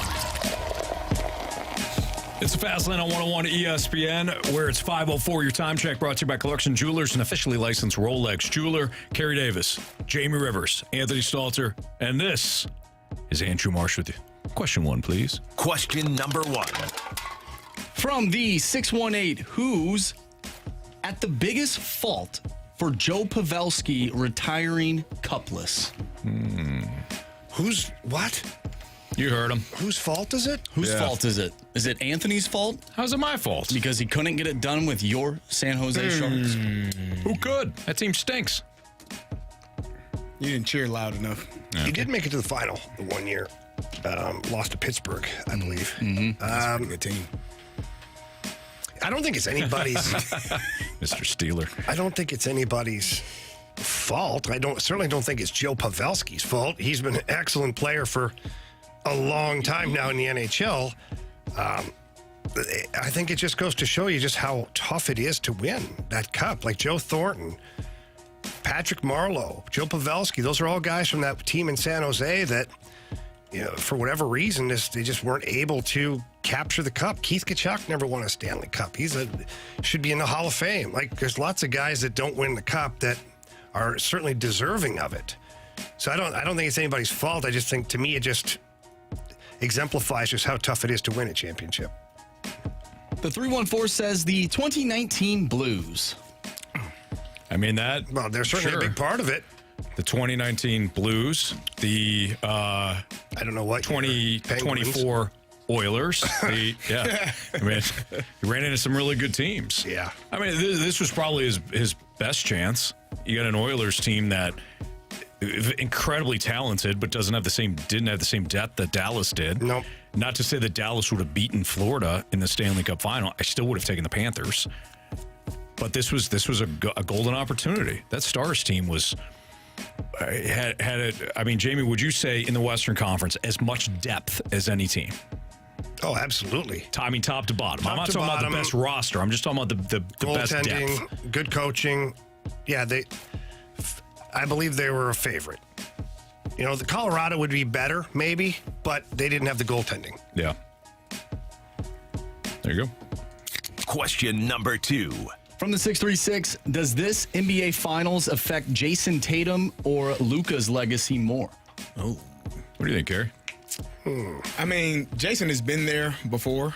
To go twice and to not come out as a champion is a bit difficult. Mm-hmm. And I mean, I don't know. I want to say Jason Tatum because I think he's the one that is more in need of it. I just feel like Luka, he'll have another opportunity. When it's your first one, it's a little bit different. When it's your second one and not having won yet, feels like there's a little bit more pressure on you. And Jason, I think, because I think he has to win and also win Finals MVP. Because they go back and forth between, is this Tatum's team? Is this Jaylen Brown's team? Whose team is it? Yeah. Jaylen Brown's making the most money in the NBA. Like, they go back and forth. Now, Jason will eventually make more, but that's the conversation that continues to take place. So I definitely think it's Jason Tatum, again, with this being his second Finals. I think you nailed it. I think that's the key. This is his second Finals. Yeah. This is his opportunity.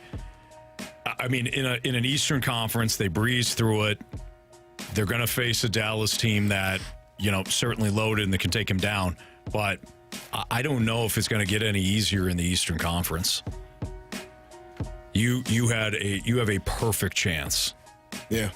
It's not going to be easy. It would be legit because you would have overcome Dallas and Luka Doncic. But to me, I think our local product here, our local boy Jason Tatum's got more online.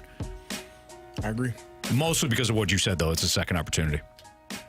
Question number 3. From the 618, the slice of cheese on a cheeseburger goes on top of the burger, not on the bottom, right? Some people put it on top, and psychopaths put it on the bottom. Wow, couldn't agree more. Why would you put it on the bottom? Yeah, I don't understand that strategy. Yeah. What's the purpose of that? So, like, the best burgers are the ones where you put the slice of cheese on the burger, and then you put the little thing over it to melt that cheese around the hamburger patty. Oh, yeah. You're not doing that underneath. And then when you take it, flip it over. Why would you do that? I don't understand. Who does that? I agree with the use of the word psychopath by this texter. Yeah, I have to agree. Couldn't agree more on that. So, yeah. I don't know why. I guess from a topping standpoint, maybe That's because why they call it toppings. Yeah, it goes on the top cheese. of the cheese. You don't call it which is on bottomings. top of the Hold burger. on. Let me just. Well done. Let me walk down. Let's walk down this path though for a second. Okay. You put the cheese in the bottom like a psychopath. Okay. So let's get into that psychopath mode here. Some people, maybe they don't want the cheese touching certain other toppings. Yeah, it's all going the same place, ain't it? It is. No, okay. I'm with you. Again, I'm just playing. I'm playing the devil here. I'm the devil's advocate. Maybe the cheese. People don't like the cheese touching certain things. So you then put the cheese in the bottom on your and burger, man. Listen, man. He's trying to see the reasoning. I know. There is not. Thank you. Have you ever done that though, where you accidentally put the cheese on the burger, but then when you're putting it on the bun, you accidentally put the bottom bun on there, and then it melts already onto the bun. Then you gotta undo it. Yeah. You're like, no. That's a tough. It's happened before to me. That's when I take another piece of cheese and put it on the other side. So you got two pieces. Okay. Look at you. Oh wow! You double cheese. Double cheese, Okay. baby. Double cheeseburger. All right. Boy, I See you like in the your bathroom for 30 minutes. Yeah, still, it was good going in though. Yes, Maybe- it really was, Anthony. Yeah. Thank you. I don't know. You like your bun a little soft, a little soggy? No, No? I always put. Little, like when the burger juice kind of seeps through to the bun, and it's just a little like when you put your fingers in and you can put the indent into the bun. Yeah. Tell me more, Carey. Please. Hey, Carey. I got a good visual. I toast those buns. You toast the buns? Yeah. The soggy, soft bun. Like when it's No, soft. you want that bun firm. Yeah, you want the bun crisp. Now, Carey, do you like or you toast them up? The normal size buns, or do you like the bigger buns that they make? The bigger, like, well, those artisan with the buns, like burger, the big buns. I prefer the regular size buns. Yeah. Okay. You don't want your bun to be too big over your burger. Yeah, but if the meat is big enough too, the buns are fine. Well, you got to get a bigger burger, bigger meat for the bun. Indeed. Yeah. I couldn't agree more. Now, in Minnesota, there's this burger called a Juicy Lucy. Oh, sounds like something Carey would so like. what you do is you take the cheese, you put it inside the meat, you put the meat together, you stack together, and then you put it on the grill, and it melts inside. Now we're talking. Carey, now we're talking. What do you think there? I agree. And then you have the juices that flow through the bun and make it soft. And then the cheese melts right in your mouth. It's awesome. You toast those buns? I like my buns all different kinds of ways. And so I'll change it up. You know, sometimes I like them soft and there you go, moist, like Carey says, and other times firm. Sure. No, it's toasty buns are always good. Yeah. Yeah. All toasty buns. I like to mix it up, Anthony. Yeah. I don't limit myself to one style. That's a good call. I think we're going to end on that one, but we are going to carry over our Sports Six Pack, so we'll give you the rest of the Sports Six Pack next here in the Fast Lane on 101 ESPN.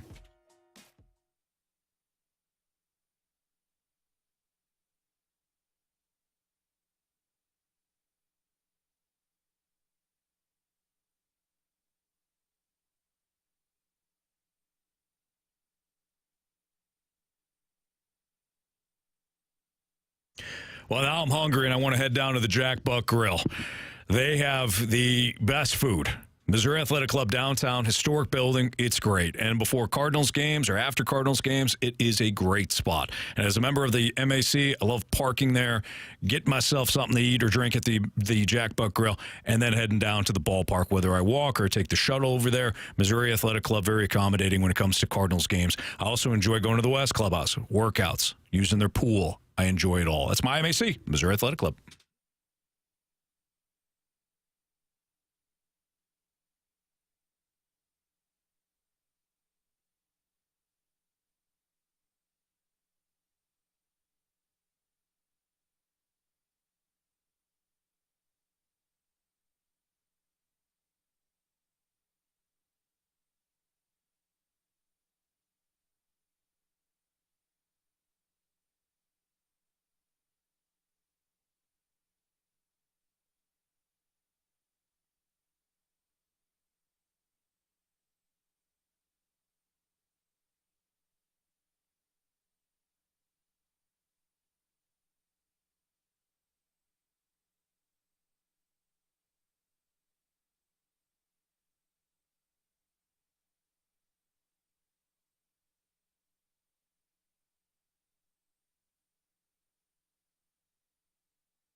time for the Fast Lane to answer your sports questions. I want to ask you a bunch of questions. I want to have them answered immediately. Asking me all these weird questions. Answer the question. Answer the question. Answer me! The Sports Six-Pack is now.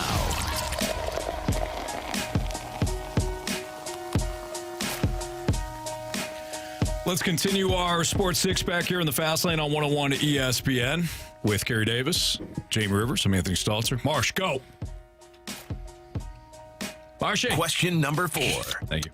Jeez. I'm sorry. I'm excited. It's that Carey's wearing. It says, be patient. I'm excited. In the room, man, for our Cardinals. That's all. More so the room, but yeah. All right, you guys. All right, so question number 4, we get a question from the 636. Are you guys going to give the Riz show?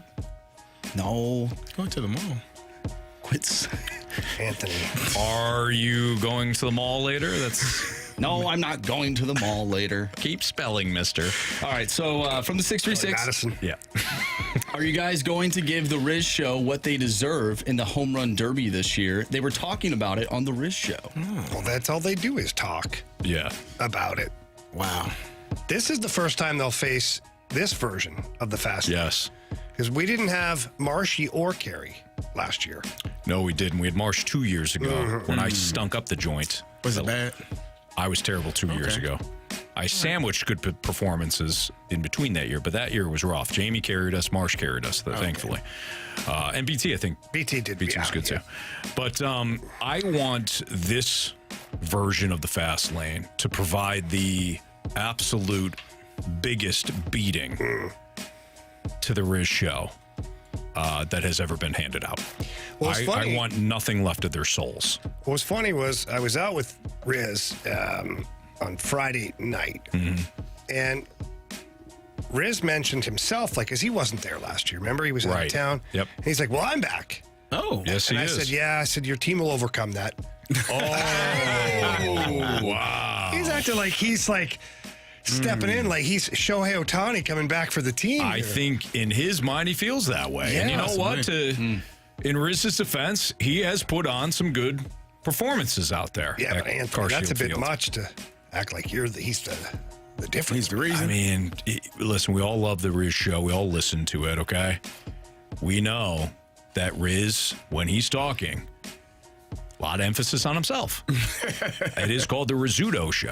You know what I mean? Like we're called the Fast Lane. It's not the Jamie Rivers show. Jamie wouldn't want it that way. I wouldn't. I would not. So I wouldn't. I don't put it past him to think that he's the difference. Yeah, it's gonna be a good time.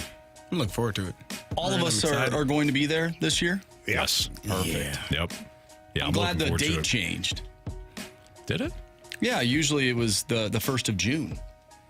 Oh, that's right. Because I wasn't able to go last year. Son of a bee. Oh, that's right, because you just got done with the Marcia just got done with the big golf That's okay. tournament. Yeah. But Marcia, tell the world, man. No, tell her. Don't you be humble. Tell the world. We found out that we had on Sunday we had the best score. Nice. Okay, so top a flight A. You got to tell everybody, you go every year with your buddies, right? To this golf tournament. Yeah. Go ahead. And then tell the people. On Sunday, we shot a 16 under, 4-man scramble. Nice. It was a great afternoon, and we ended up taking home the top prize. Yeah, you did. A win that will go on our permanent record. Ooh. Hello, Harvard, yo.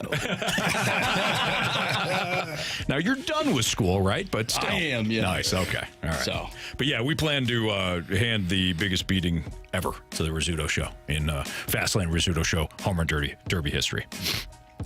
Question number 5. From the 636, I've never heard a solid explanation for this before. Maybe you guys can help me. Why do St. Louis sports fans want to trade the staples of their team for superstar players that may drop off athletically in the next few years and then complain when the young talent goes elsewhere and knocks the doors off their respective leagues? Probably because they don't have patience. Oh, Is that fair? Just a win now, microwave. But I don't think that's just here. I think that's everywhere. Everyone wants to win now, so you want the players that you feel in the moment give you the best opportunity to win. And if you mortgage your future, some people wouldn't care about it because You won a championship right now. What the hell I care about 2-3 years from now? 5 years. How do the Mets feel about that strategy? Not great. Well, listen, Jamie, didn't work out for them. Spent a lot of money, didn't they? They spent a lot of money. Historic money. They decided last year, not win a the hell damn are we thing. doing? Yeah. We need to go in a different direction. Now they're trying to liquidate. They are. And it's probably smart that they Everything do must so. go? Yeah.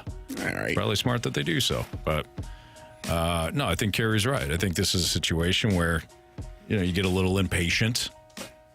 What do you call it? The microwave tendency? Mm-hmm. Now, when you're microwaving a burger, though. Yeah, you probably shouldn't. Yeah. You got to put that on the grill. You got to put that back on the grill? Oh, can you imagine trying to microwave a raw burger? Oh, no. I'm talking about reheating. Oh, yeah. No, not a raw burger. I thought you meant a raw burger, too. No. Reheating. I don't even think that would work. I don't think so either. No. Reheating. It goes back to our burger conversation. No, I wouldn't put. Why'd you put raw meat? Well, hey, Anthony, I don't know. Anthony, I don't know what you do with your raw meat. Who knows? Honestly, I don't want to know. Hey, Jamie. You know. Go ahead, Marsh. Try not to think about it. Question number 6. You do. Hey, this is Big J with the 636 again. Hey, Jay.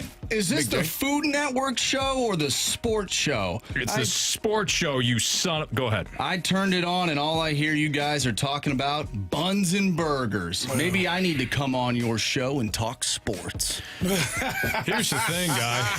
Here's the thing. It's easy. Just because you tuned in at that exact time doesn't mean we've been talking food the entire time for the 3.5+ hours. That is an intriguing thing. You know? It's like, hey, I just got in my car. I'm just going to assume that you've been talking about what you're talking about for the entire time. Well, we have. No. And guess what? We have. You were right. We'll talk sports. That's always funny to me. Like, the listeners, they want it to be, and we try to make it about them. But again, if you just got in your car and heard Jamie and I talking about buns and burgers, then... We got buns, son. Yeah. Don't want none. Mm-hmm. You know what? Got buns, hun. You know what goes perfectly with sports? A nice cheeseburger. Yeah. And maybe a adult beverage. Yeah. There's nothing better than that combination. The 636? Yes, Jay from the 636. Hey, Jay, Big J from the 636. I'm sorry. If you don't like burgers and sports, then get out. Oh, yeah.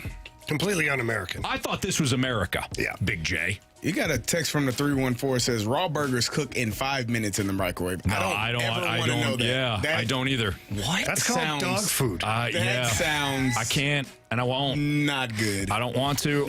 No. Who decided that? I don't know. Would you cook a burger in a what are those? I have air fryer. Yes. Yeah, I would. I would reheat one. I'm not going to cook one. Though. No. Get that crap out of here, Carey. No. Nah. You've never cooked a steak in the air fryer? No. It's against my religion. No, it's actually pretty decent. I don't really have a religion. I'm with you, Carey. I haven't.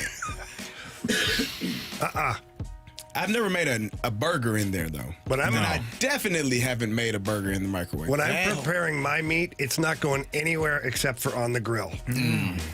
Well, by the way, talking about your meat again. Did you see Josh Ennis and his meat? He was talking about it last week. Yeah, he's talking he about posted his meat on Instagram. He did. Did he? They look pretty good. He said it looked good.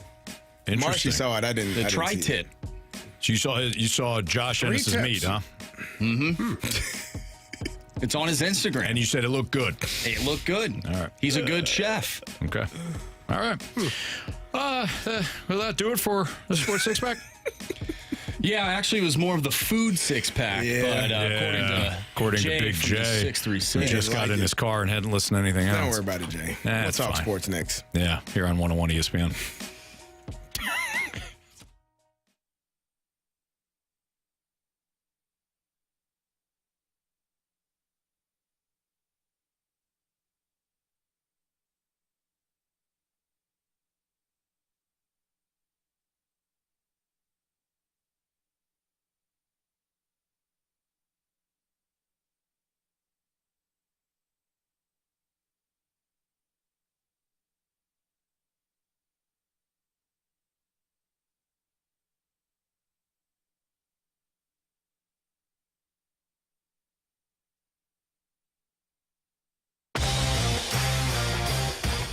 If you are looking for replacement windows, or you're doing some renovating, or you're just tired of your old windows, or they're not efficient anymore and they're leaking, call Window World. They are the preferred window of your St. Louis Blues.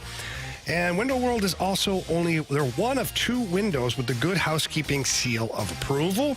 And they're ranked number 1 in number of windows sold in the country by Qualified Remodeler magazine. How do you get awards like that or accolades like that? Well, you provide people with incredible customer service and a great product. Their product is double strength glass, which you just don't find in ordinary replacement windows. And I know because I stood on one of those windows and tried to break it and couldn't. They also back up that awesome window with a lifetime warranty that covers all the parts, the glass breakage, and the labor. And right now, they're offering 36 months same-as-cash financing with approved credit. And all you have to do is call over there. Tell them Jamie Rivers from 101 sent you. That number is 314-993-1800. Again, that's 314-993-1800. Or visit windowworldstlouis.com.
.101 ESPN Sports Center. I'm Andrew Marsh. It's time for a Sports Center update brought to you by Saliga Heating and Cooling. The Cardinals won today in Houston by a final score of 4-2. They'll take on the Colorado Rockies tomorrow, 6:45 first pitch. Sonny Gray will take the mound. If you missed anything from today's show, including our interview with Brad Thompson, make sure you go to 101ESPN.com or check out the free 101 mobile app. Just head to the podcast page and you'll find all of our interviews and full shows there. And it's all brought to you by Dobbs Tire and Auto Centers. Coming up next, we have our biggest question of the day. I'm Andrew Marsh, and this Sports Center update is brought to you by Saliga Heating and Cooling, an independent American Standard heating and air conditioning dealer.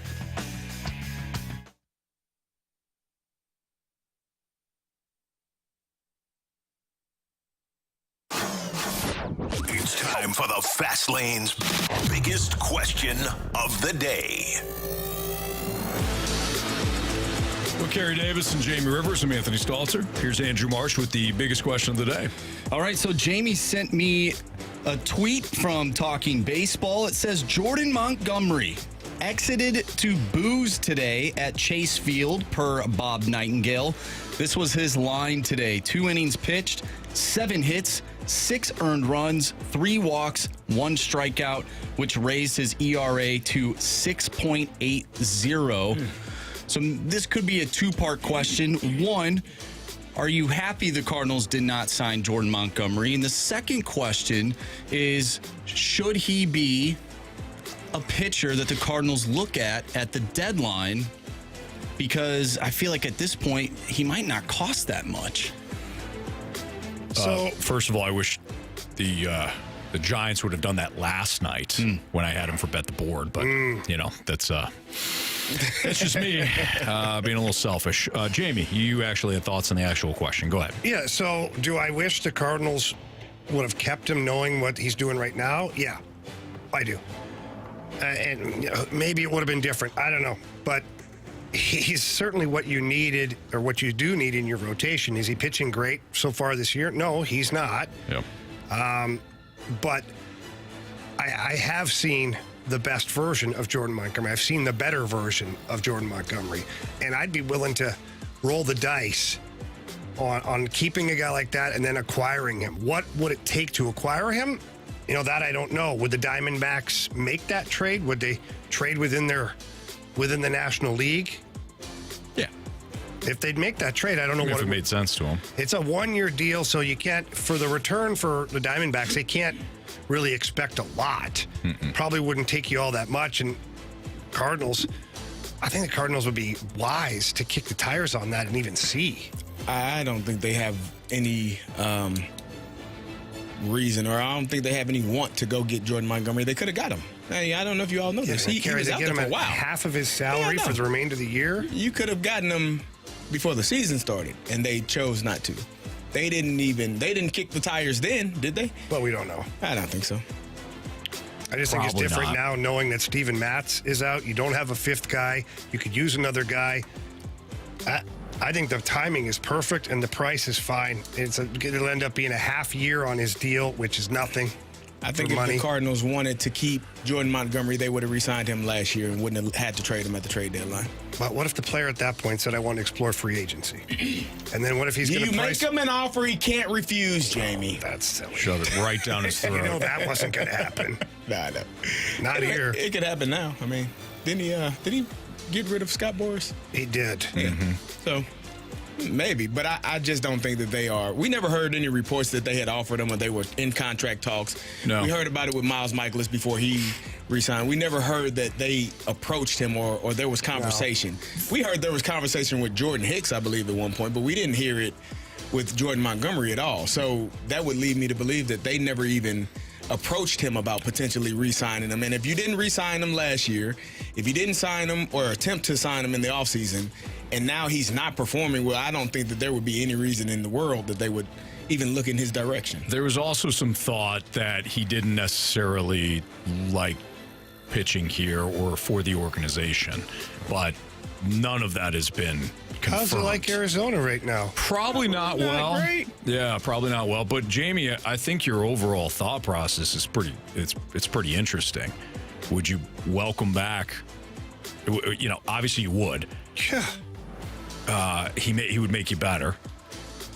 I wonder though if Arizona, much like the Giants with Blake Snell, who just had to put Snell back on the IL. Neither guy pitched in spring training. Mm-hmm. So you wonder if this is still a bit of, I mean, I think at this point you would think that both guys would be rounding into form here.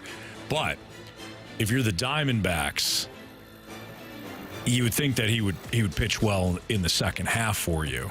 You'd think. You would think. But I don't know.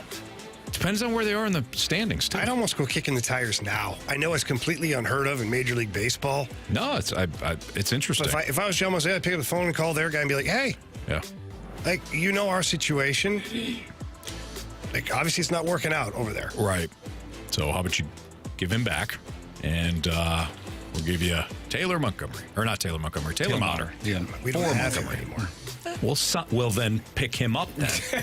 We got a text from the 618. I can't think of everything, Carey.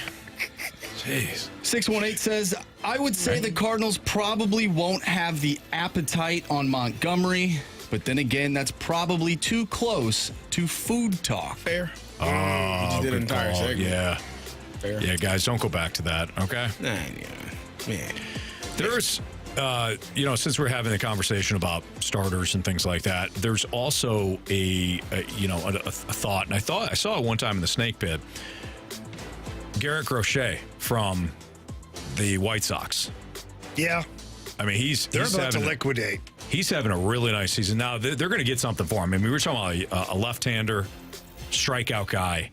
He would be phenomenal if you can get your hands on him. But it's going to cost you more than what you're going to get from Montgomery based on what you said, Jamie, which is a one-year deal.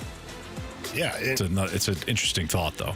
I don't see why the Cardinals wouldn't explore it at least. I mean, what else is out there that is quality like that you might be able to get on the low? Quality like that, nothing. The other arm for the White Sox that's actually having a decent season is Eric Fetty, who was a national for a while. You know, guy that's like he's more of a fourth or fifth starter that is pitching like a number 3. That's a route. I can't imagine that he's going to cost a ton from the White Sox. Not the guy I would want if we're talking about either Crochet or Fetty, but again, Are we of the belief? Where are we? Where are we as Cardinal fans? Are we of the belief that the Cardinals are going to actually... Do you all really think that they're going to go and get a starting pitcher at the trade deadline? Even if they are in contention, why do we believe that? Well, I think they will get a starting pitcher. Which one? That's Which really one? that's Which one? The question. Well, I just gave you a couple. He's trying, No. You said you think that they should. Who do you? That's who they should go get. Who are they going to get?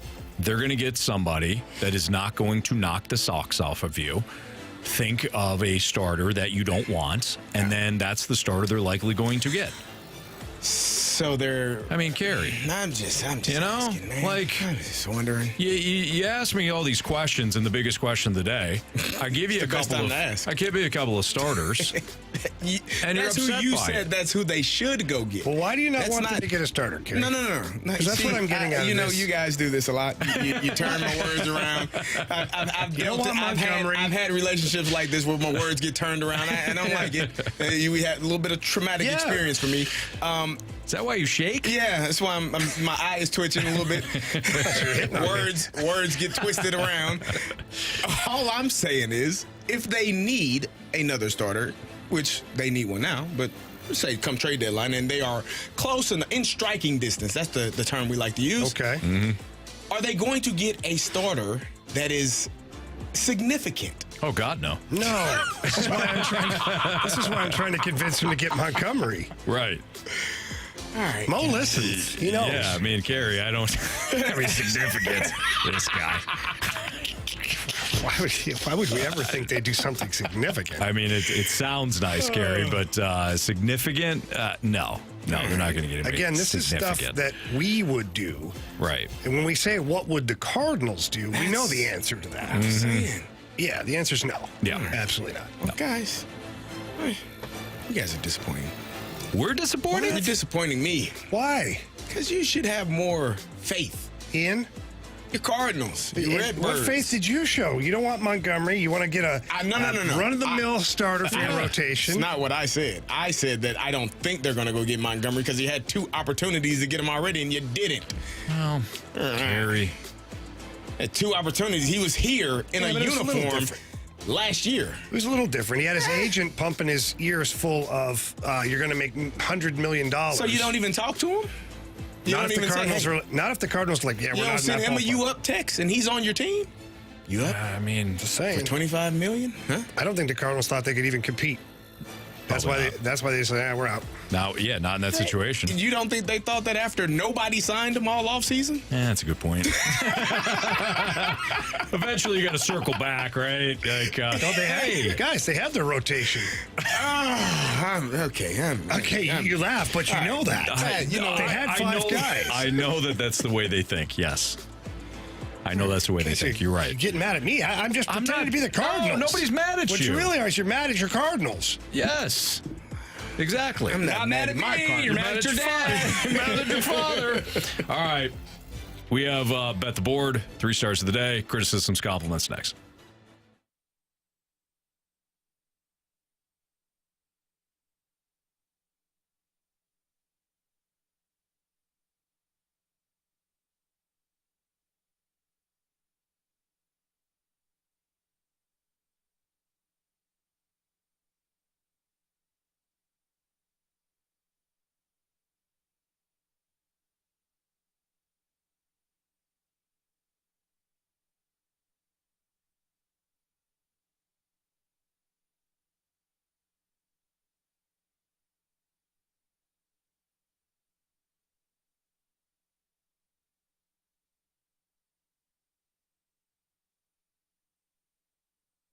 Jamie Rivers back with you here, joined by my good friend Tracy Bibb from the Bibb Agency.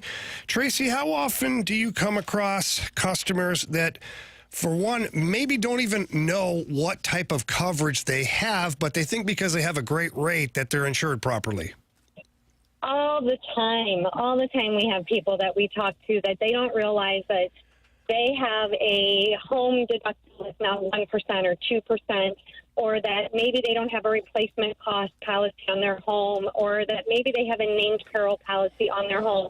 Just because maybe the coverages look the same does not mean that it's the same, and especially the price can sometimes really be something that stands out, that you may have switched companies and went to somebody who they actually lowered your rates, lowered your coverages, and that's why your rates look better, but they just put you in jeopardy to lose a lot of money if you had an accident. One of the things today, too, that we have been doing a lot is we have been helping people in Illinois, and I don't think we talk about Illinois all that much. We are licensed in Illinois. We have saved at least 4 people money today that live in Illinois, so definitely give us a call if you're on the Illinois side of the river. Yeah, please do, and it's real easy. Just pick up the phone, call 314-328-4260. Again, that number, 314-328-4260. Tracy, thank you so much for everything. Thanks so much. Go Blues.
It's a Fast Lane on 101 ESPN. If you missed anything from today's show, you can always download the podcast, available at 101ESPN.com or on your 101 ESPN mobile app. All brought to you by Dobbs Tire and Auto Centers. All right, boys, time to bet the board. Yes, let's Here go, on baby. 101 Let's go. ESPN. Based on Jamie's response there, I imagine he won last night, and he's up. Yeah, I got a hit for beat the streak, and my Nolan Gorman total bases of a half base. Well, he eclipsed that. Oh, I got a home run last night. Yeah, he did. So that's 4 bases, Anthony. No, I'm saying I got a home run. Yeah. Did you? Yeah. Well, who did you have? Gorman. I'm chopping wood. Oh, yeah. Yeah, you were. Yeah. Yeah, you were. I was chopping wood last night, guys. Good for you. Thank you. I haven't gotten a home run in a while. Okay, so Marsh, what are our standings? So Jamie is 2-0. Anthony, you are 1-1. Carey is 1-1, and I am 0-2. All right, Marsh my off play to a tonight slow start is I couldn't really find a total bases guy. The odds weren't in my favor. So the Hunger Games weren't in your favor, huh? No, they weren't. And I was going to go with the Dodgers over the Pirates. But it just started. So I'm going back to my other play, which was the Texas Rangers over the Detroit Tigers. They're at -142. Okay. All right. Interesting. What's that? Said I did that a couple of days ago. Didn't work out for me. Not saying you that was a deserve couple the days same ago, fate. Carey. The Cardinals sucked a couple of days ago, and they won today. This is true. Carey, go ahead. Give me the over in the Padres versus Angels game. Over is 8. You'll take the over. 8. With Dylan Cease on the bump? Yeah. And no Mike Trout? I don't care. 8 runs. I'm telling you, the Pirates going to score 8 themselves is basically what I'm telling you. The Pirates? I'm sorry, the Padres. That's just, Carey, I just want to make sure you have the right. Where are we? It's the end of the show. We're all a little goofy We're right all a now. little goofy right now, Padres yeah. gonna get 8 themselves. All right. 8-1. Fair enough, finale. fair enough. That's 9. Thank you. Give me the Baltimore Orioles, who are -104, so they're kind of an underdog tonight in Toronto against Mama Rivers Blue Jays. I looked at that when I couldn't figure out why the Blue Jays are favored. Barrios versus still. Suarez, but Toronto's been Kiefer struggling. Big time. Yeah, so give me them guys. I'm going to take a Kevin Pillar hit tonight in the Angels-Padres game at -135. You go, boy. So hopefully you can get a hit for me. All right. We have a request, and we are running out of time here, but one of our listeners wanted to hear a quick story from Jamie about his time in Russia. So if you have a quick story you could tell before we get to our 3 stars in the day. Wow. A quick story I can tell. All right, so outside of the rink where I lived, there was a park. It was like a beautiful park. It really was. Like, people walk around during the day and whatnot. And over in Russia, what's weird is people get dogs, but then they either don't care for them or they just can't afford them. It's kind of sad. So there's dogs that are running around all over the city. When you walk around, you don't touch the dogs because they're wild dogs. It's not like, oh, come here, boy.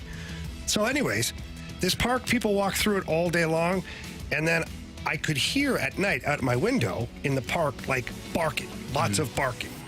And I was like, what the heck's going on? So I talked to the doctor for my team. Calls himself a doctor because he spoke a little bit of French. I'm asking about, because to get to some store where I'll just cut through the park at night. He's like, no. No. I'm like, what are you talking about? He goes, don't you dare. He goes, that's where the dogs eat at night. Oh, my. Wow. So then I started to pay attention to the barking at night. Window open, and you hear the and then you hear like screaming and stuff. Like, they go hunting in that park at night. Now, not for humans, because the humans apparently are smart enough to not go through the park. But I was like, I'm going to cut right through the park here. And so I got the heads up, and then I started listening, and every single night I heard some kind of a feeding. Like, I don't know if they're eating themselves or other animals. My goodness. Like, seriously. You should write a book. Dude, right? I wrote a journal. It's over 100 pages long of like little bullet points of things that happened to me in Russia. Oh, my goodness. It's unbelievable. One day I will write a book, but it'll be like on my deathbed, so they can't come get me after. I told you though. I asked you if you ever do the book. Yeah. I'm ghostwriting that thing. Okay. You promised. Okay. You also right. promised the clear camp for synergy. That's one I've never promised. That's true. That one I've absolutely never promised. Yeah, but I definitely want the Jamie Rivers story. Oh, man. So there's also another quick one. What do we got for time, Marshy? Just a few minutes here, maybe two. Easy. This was really quick. So the Army guys that walk around, remember I told you I befriended the Army guy at the rink so he could help me get to the bank and stuff? Well, one time we were drinking heavily. And playing cards, and we learned this. I learned this Russian game. And so I had a baseball hat on, and I wanted his Russian hat, you know, the fur hats? Yep. Yeah. It was an official military one. And so I had just an NHL hat. And I was like, I'll trade you the hats. And he's all goofy and we're laughing. He gives me his hat. He's like, whatever. This is awesome. So now I'm starting to wear it around. I think it's hilarious. He comes to me 3-4 days later, panicking, he's pointing to his head. I'm like, what? Well, it's official Army issue, his hat. So when his superiors found out he didn't have his hat on, he was an panicking. So he's like, I'll get you another one, like a different one. Yeah. So I had to give him back his Army issued fur hat, and he gave me one in return. I still have that one to this day. I mean, you would think that you would know that. Yeah, but he was ham sauce. That's right. That was a big part of that conversation there. That story. Yeah. There you go. Wow. All right, real quick here before we get to our 3 stars. Compliment from the 910. Great show today. Hanging out at the pool today with a few or 12 man sodas. Nice. You guys made me laugh the whole show. Even had my wife laughing. Well done. Oh, well, good. Awesome. Thank you very much. All right, now it's time for the 3 stars. Our 3rd star, a late addition, but it has to go to Dogs in the Park. Oh, no kidding. Yeah. Wow. Don't walk through that Here, one. doggy. No, you stay there. 2nd star of the day goes to Arguing with the Text Line. No. Yeah. Our guy, Carey Davis. Nothing I appreciate more. He was all in today on the text line. And our 1st star of the day goes to the correct way to make a cheeseburger. Yeah, thank you. Well done. Absolutely. No psychopaths in the. Well, we're psycho. We're all psychos, but different psychopath. Yeah, absolutely. We appreciate everybody tuned in throughout the course of the show today. Appreciate everybody tuned in via the radio or on the Snake Pit Airlines Team YouTube channel. For Andrew Marsh, Carey Davis, Jamie Rivers, I'm Anthony Stalter. Instant replay coming up next. See ya.